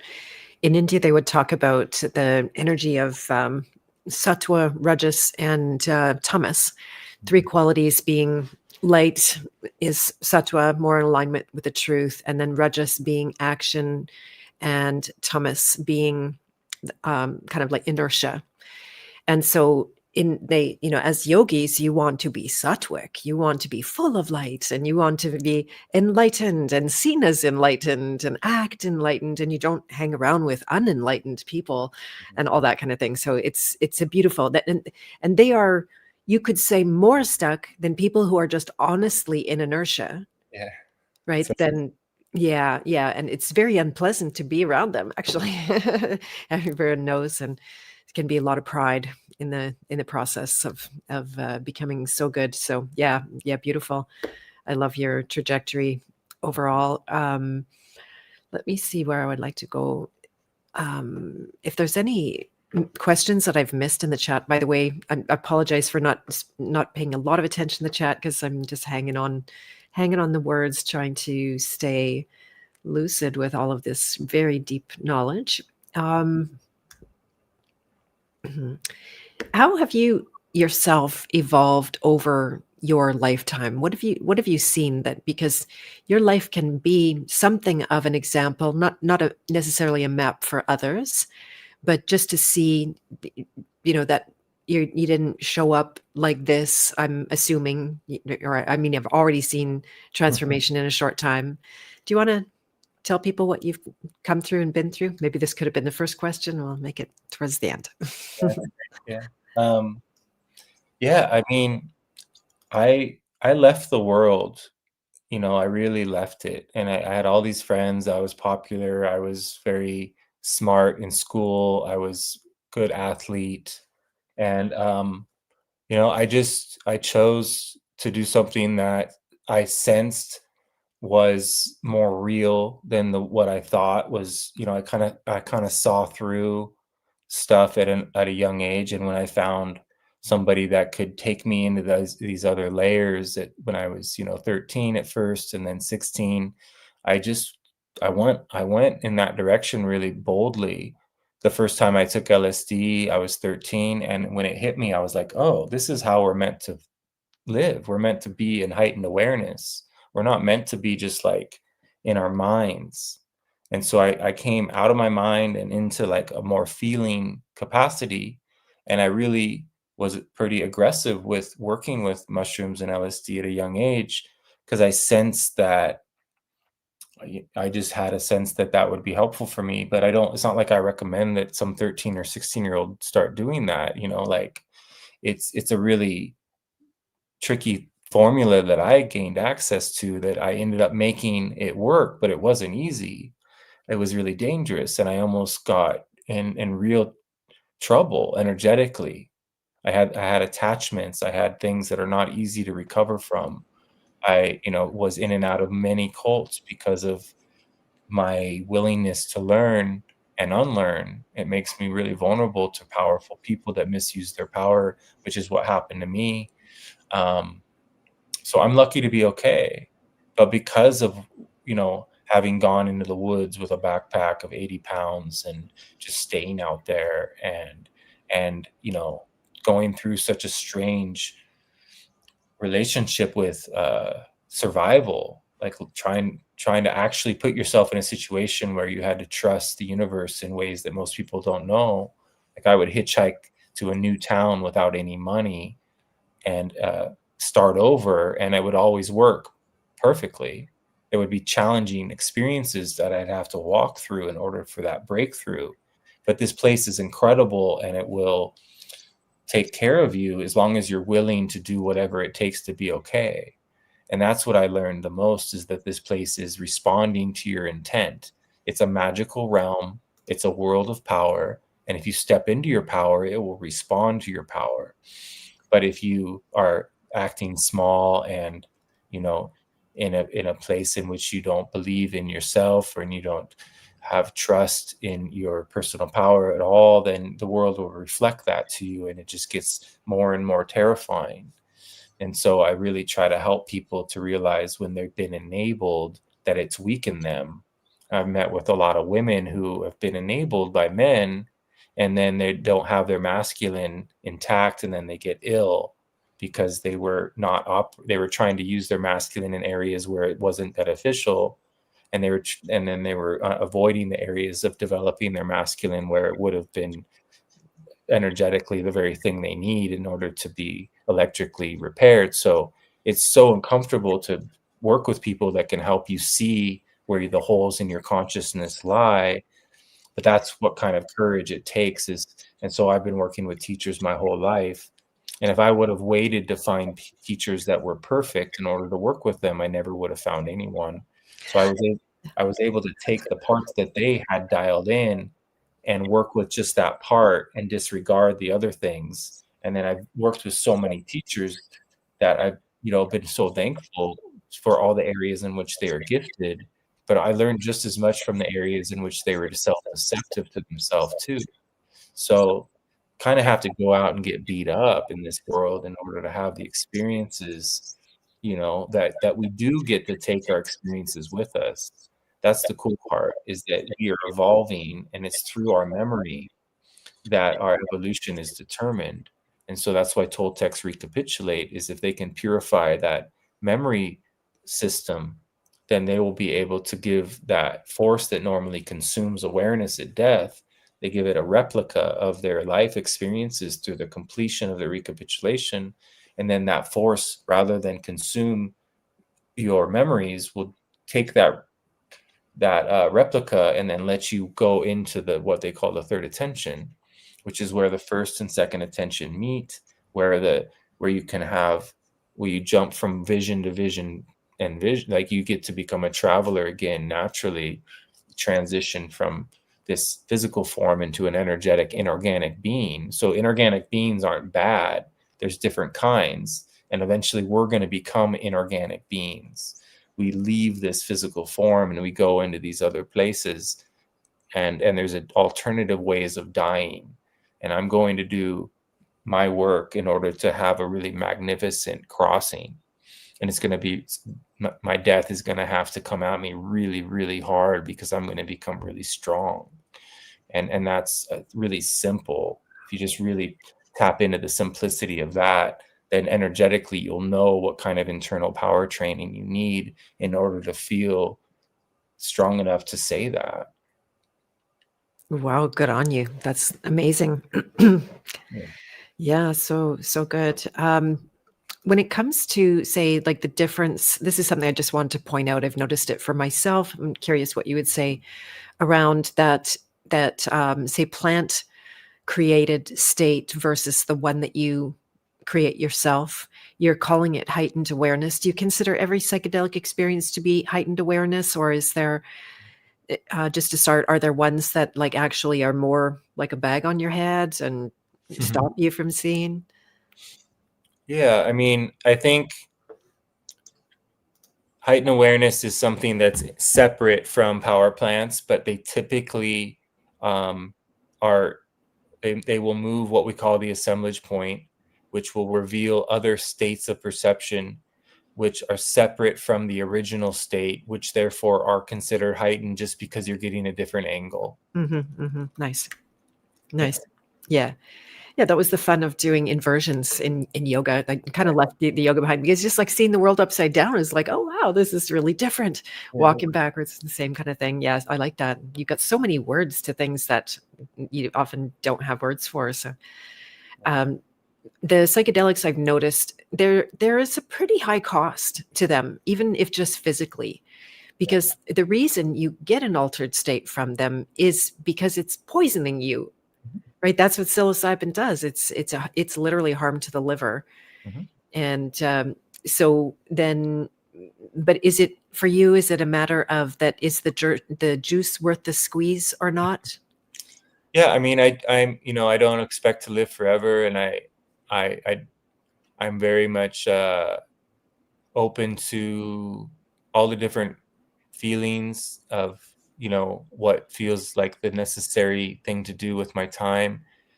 And the power plants, the price that they pay is untold. It's hard to see. It's on the energetic side. It could very much save your life, as well as it could take your life, depending on the way in which you work with it. So I think it's a really delicate thing, and it's personal to each person. I used to say, if you're afraid of taking them, then you probably should. And if you're not, then you don't need to. But now I'm more, with each person, I just try to help them understand that we only have so much time here. And yet we get to slow this all down with intensity and like give ourselves as much runway as we need to take off. And if you try to take off in a plane without giving it enough runway, you're probably going to crash and burn.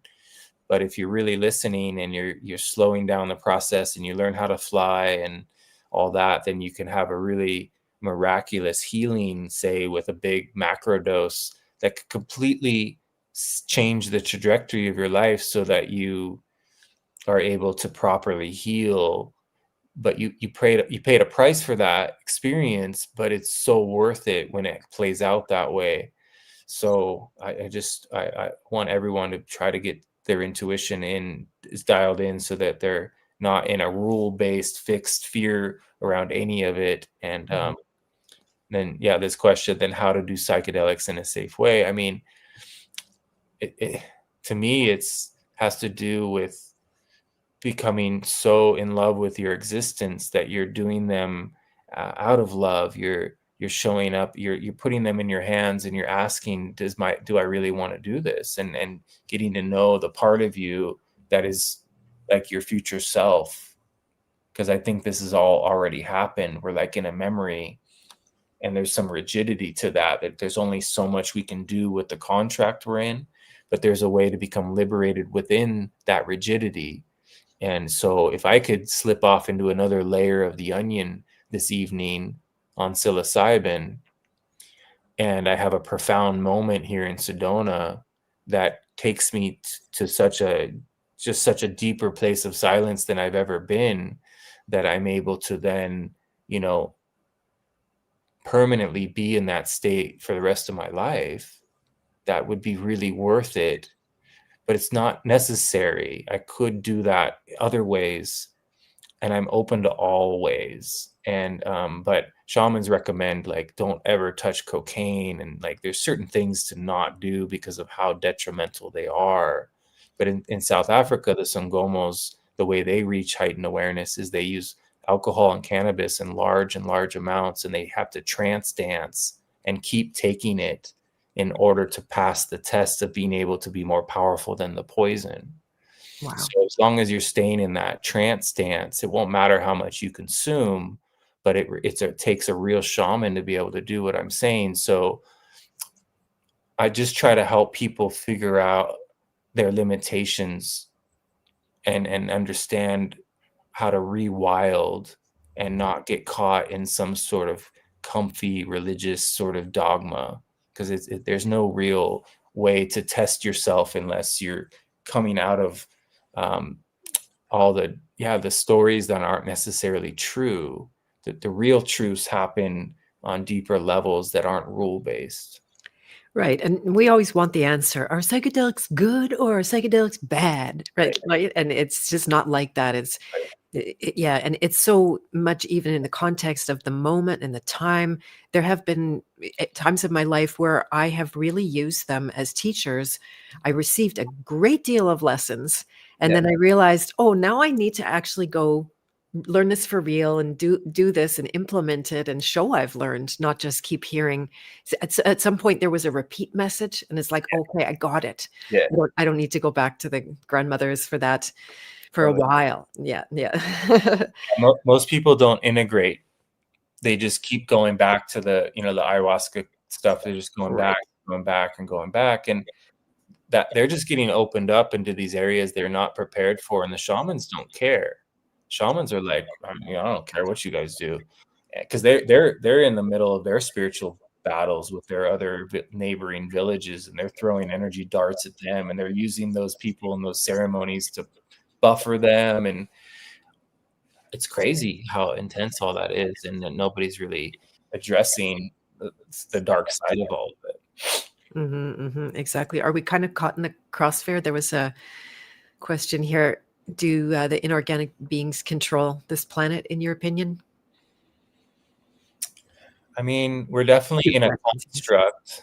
It's a construct, and they are the reason why we built civilizations, and we stopped being, nomadic and directly connected to source.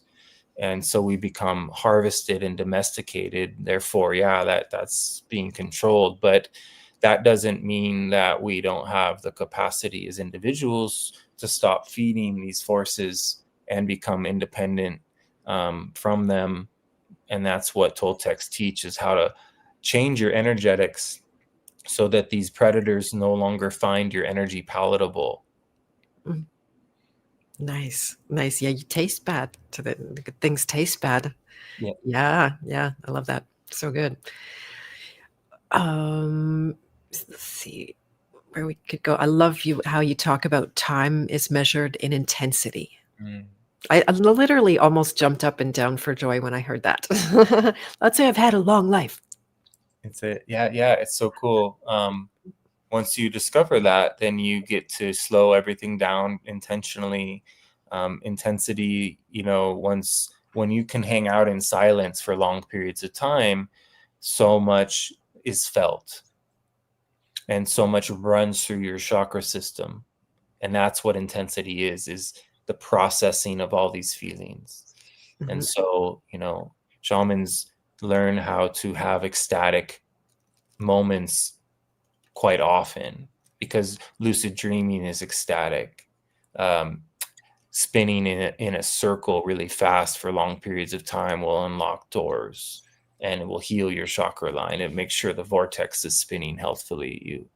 I do all kinds of incredible things with my time, that make it possible for me to be more and more capable of more and more intensity, right? And so sexually, everything gets more powerful. Adventures, listening to music, dancing, being in my own field. Like, people come up to me at music and they're like, how are you so in your own world? Because I'm not paying attention to who's looking at who or who's thinking what. I'm deep. And that ability I want everyone to have, because you can tell everyone's caught in comparing themselves and reflecting, and I wonder if they're looking at me, and all that stuff just is so hard to come out of. But once you do, it's just like, oh, thank God I'm no longer caught in any of that stuff, because it's a total hijack. So I like to walk in large cities amongst large crowds, and I'm not looking at anyone. Everything's just energy. I'm just cutting through the crowd, like almost like I'm a fish in the sea, just going wherever I want. And it's such a unique state of attention to be in. But then you'll start to get pulled out.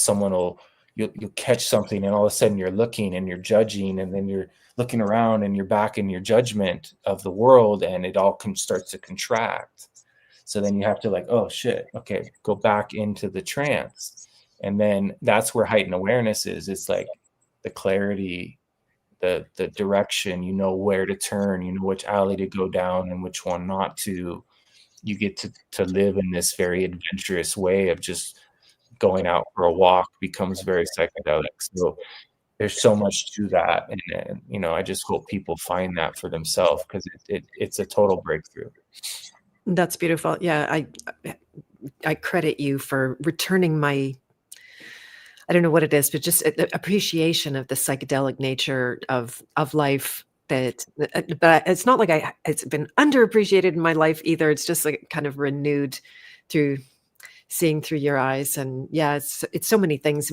We have it as children so naturally, right? It's all psychedelic to a child. Totally. And then going back, it often feels like a revisiting of that, or people might call you immature, and those kind of things, but it doesn't really matter. So yeah, silence gives away. What I notice with silence, it's kind of interesting when I have the discipline to go within. Inevitably, it's because there's some downward something happens. I get knocked, I feel hurt, or whatever it is, and it takes me into the silence, and then the silence takes me into creation. Cool.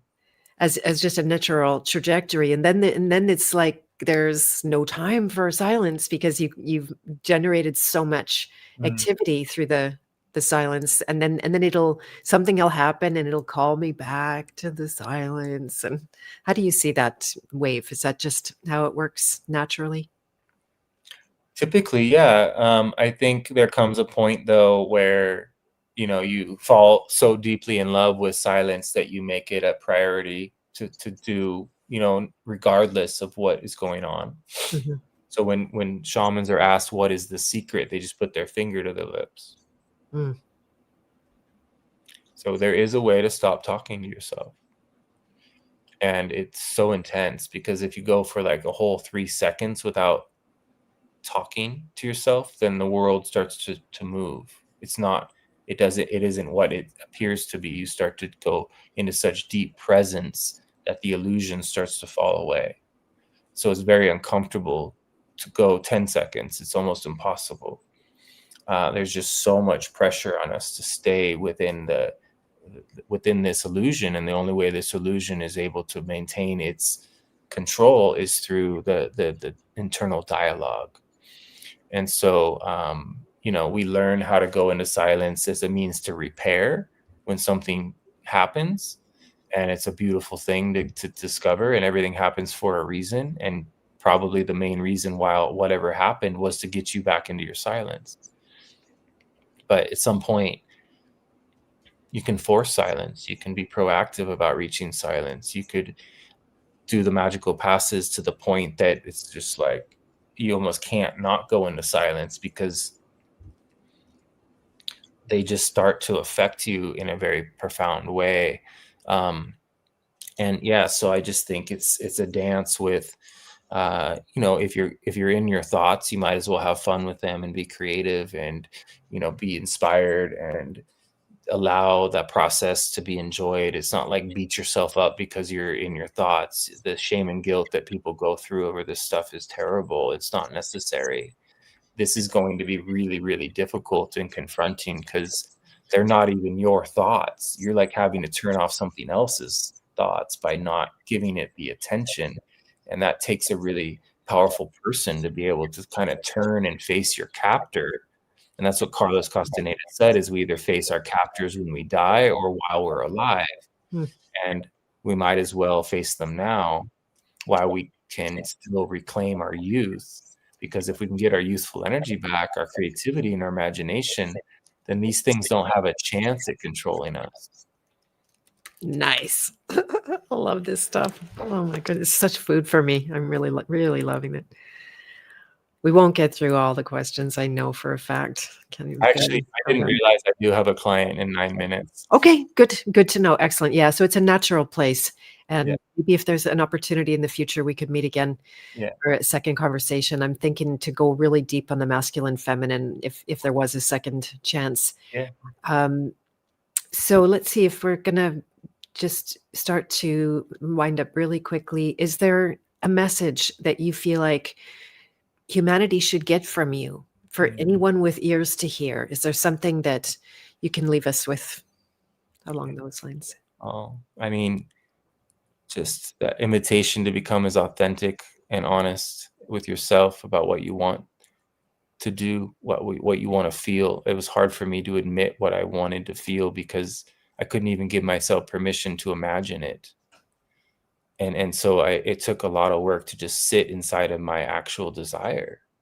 What is it that I'm passionate about? What do I want my life to feel like or be like or look like? And what would it feel like if it was all the things that I wanted? And all that was really confronting but necessary.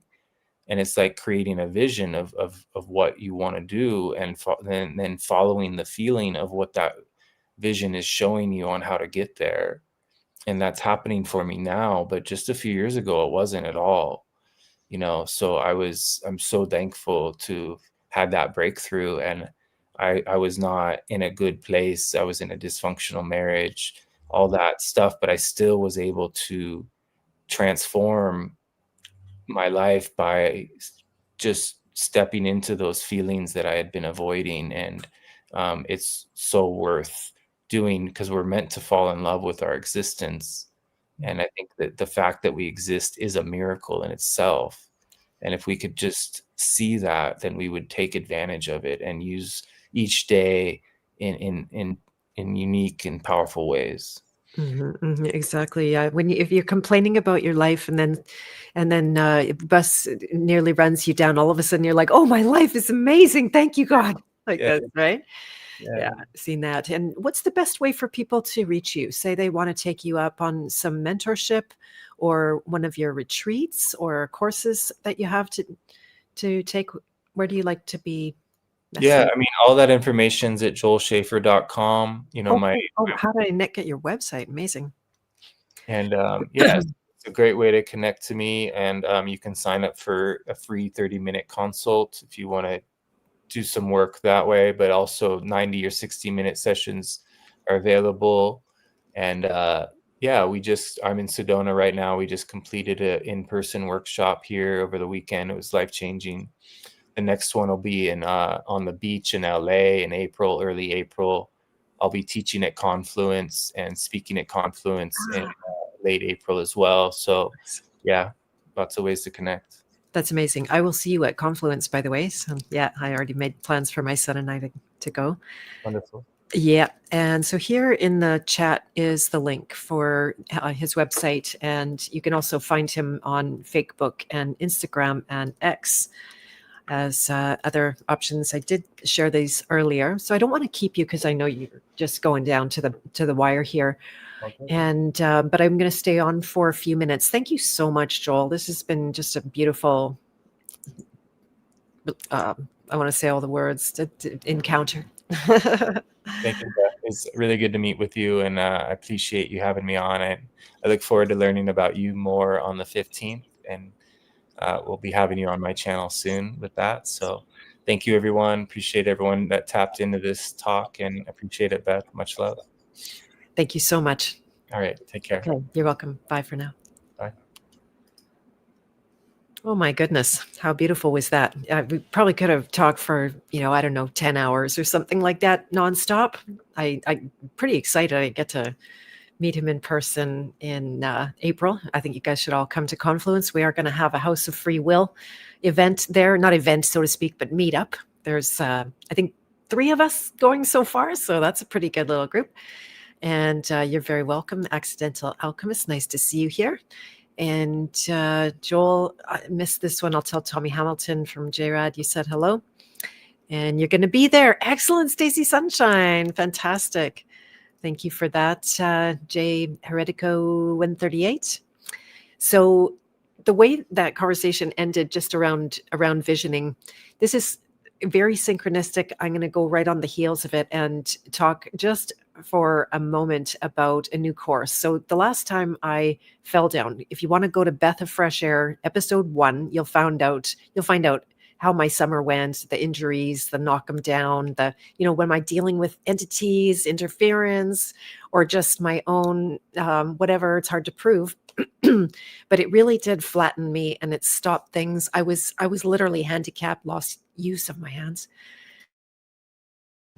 And so I didn't know how to come back from the dead of that.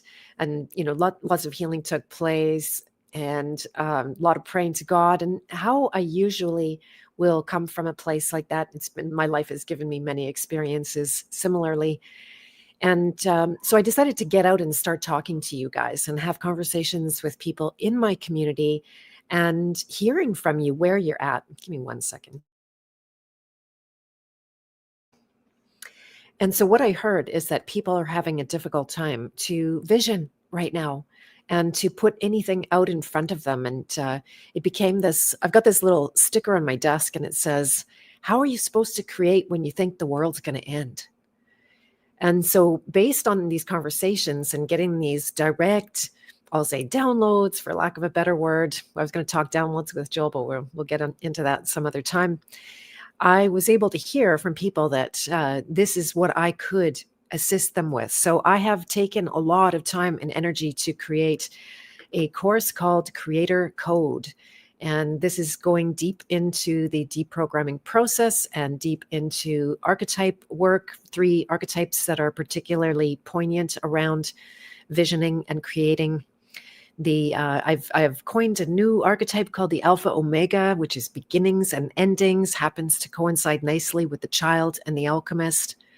The nature of the hero's journey itself as an archetype, as we create through it, what the purpose of that is, how to use deprogramming work to get visioned and to become the visioneer. And I've done this on my whole entire life, and it was one of those like, wow, that's almost too obvious to have created that, but there it is. I had to hear it from you guys. And so what I have done is put together this page. I'm going to share it out. And bye, Stacy Sunshine. Nice to see you. Glad you came. Oh, and that just didn't work at all. Okay, my notes are mad at me. So maybe it's not time to share the link this second. It might be in another second. But what you can do is go to my website, and in fact, there is a link below, I believe, at least to my archetype quiz. So if you go and take 10 minutes to find out where you are on the path of purpose, Joel's going to be doing my quiz. Oh, I forgot to ask him if he did it. Darn it. And then I will send you a link to it. So for anyone that signs up, people are already starting to do that before or by the 15th. I'm offering a 3-month guest membership in the House of Free Will. This is my private membership where we talk. If you think I'm talking, being myself here on these broadcasts, then I am, but it goes deeper in the House of Free Will. There's a lot more. We can just throw off the gauntlet, or, what's the expression? We can just talk freely is what I'm mentioning. So for anyone that signs up for Creator Code by the 15th, then you'll get a guest membership for 3 months to the House of Free Will. So it's been really fun. There's a lot of activity in the law arena that has fallen away because I got so disillusioned by all the fake and gay law out there. Let's see if this works now. Aha. So there's a link to Creator Code, more information. And have a look and see if you want to be part of what I'm calling the maiden voyage. This is going to be a beta run because I've been doing this work for 25 years, but I've never offered this course as in its exact iteration that it is now. So I'm looking for people to help me co-create. That means you'll be giving me feedback along the way. You'll be part of the creative process in that respect. And I'll be making it, well-oiled machine for future visioneers to come. So if you sign up at my website for either the archetype quiz or you go to any place at bethmartins.com, you can leave me a message that you'd like to learn more about this. And I'm making an early bird. It is going to be 50% savings until December 29th. But like I said, for anyone that signs up by the 15th, then it also comes along with a 3-month House of Free Will membership. So I think that is all for now. I also recently revamped a course, and I'm calling it Deprogramming 101 because I realized that people are struggling to hear about this work, but not really having the basic blocks. And I, at this time, hadn't had a beginner course. I always will create everything more advanced first and work my way back. So then this is a newly revamped body of work giving you the basic tools of deprogramming that I think everyone should have for a lot of the reasons that we talked about today. And thank you very much for all the stars and the ohms and the hearts. That's really good. What else was I going to tell you about? You can apply to work with me one-on-one as well if for some reason groups aren't the best place for you to get the inner work done, and that's totally understandable. Some people need to go faster than they can in a group, although there's a certain acceleration in the group as well. And one of the things that I appreciate so much about those that I work with is they organically bond with each other. I don't tell them to do that. I literally have groups that 3 and 4 years after the fact, when I hosted them for a course, they're still meeting every single week since 2022 or 2023 or something like that. It's astonishing almost. I was joking to myself, I could pass from this realm, but the work goes on, and that's like miraculous. So that's one of the major things about Creator Code in particular is going to be about connection and how creation hinges on our ability to work together. Joel reflected that so perfectly today in terms of the community and his vision that he has for people getting together to do the work. So that's really cool. There's a whole lot of other stuff, and I don't necessarily need to go in it all right now, but that's the main highlights. Before I forget, tomorrow I am going to be here for the Beth of Fresh Air show, which is a weekly Friday afternoon, 2 p.m. Central Time, usually solo show. I started a series on cults in particular because I've been in cults, and I feel strongly that people should know the signs of being in cults. And like Joel was saying, we're all so porous, or a lot of people are porous, and we want to trust and believe in the goodness of others, but aren't really aware of the interference that's happening. And so tomorrow we're going to talk specifically about the cults of natural health. People don't think of that as a cult, but it's totally a cult. And if you get into discussions with people and start offending them with the facts, then they start saying like, I believe, and I believe, and I believe. And it's like, well, the truth doesn't really depend on anyone's belief at all. So Dagmar Stansova is going to be joining me. She's a member of the House of Free Will. She's been part of many natural health cults. And so we're going to unpack that and go through it and look at all the ins and outs of how they operate, and for sure from my side, how to get out, because we want the truth. You want to, like Joel was saying, treat every moment here to be of the utmost value. And so how do we do that? How do we facilitate enough focus? Part of it is that your vessel is working. it works for you, and it's not constantly dragging your focus somewhere that, you know, you're forced to deal with it. And there's no guarantees, by the way. When people are forced, doesn't mean they do the work. It really doesn't. I've seen this over and over again. Getting, smacked or hit or some scary diagnosis or whatever, it doesn't guarantee. You still have to choose to do the work. So we're going to have a lot of fun with that tomorrow, and you can join us at 2 p.m. Central Time on the Beth of Fresh Air that was named by you guys, who would sometimes message me and say that my live streams are like a breath of fresh air. So that's where that, thank you for that. I appreciate it. And just huge hats off to Joel. We are going to be meeting on Monday to do his podcast. The fun part is that when I originally approached him, I was offering to send my book and would you like to interview me? It took me weeks to realize, oh my goodness, I need to talk to this guy on my podcast and help spread his word out. So I do recommend following him, and who knows, maybe I'm going to take him up on some of that private work, because it's just so good to have mentorship. Doesn't matter how far ahead you are or how much work you've done or how much experience you think you have. It's priceless to have someone to walk with and reflect back to you and all of that kind of thing. So, welcome to Dagmar tomorrow. Yeah, I'm sure I was wondering, or I was sure you were going to be excited about that. So, yep, she's back for this show in particular. All right, my dears, I think that's all for now. So I hope you've had a good experience today like I have. I feel high as a kite now. I don't know about you guys, but I'm definitely in an altered state, which is really fun to explore. And see you tomorrow. Lots of love. I'm going to play us out with something my son wrote. Let's see, I've got a split personality now with 2 shows. And so I think that's it. So much love to you guys. Bye for now.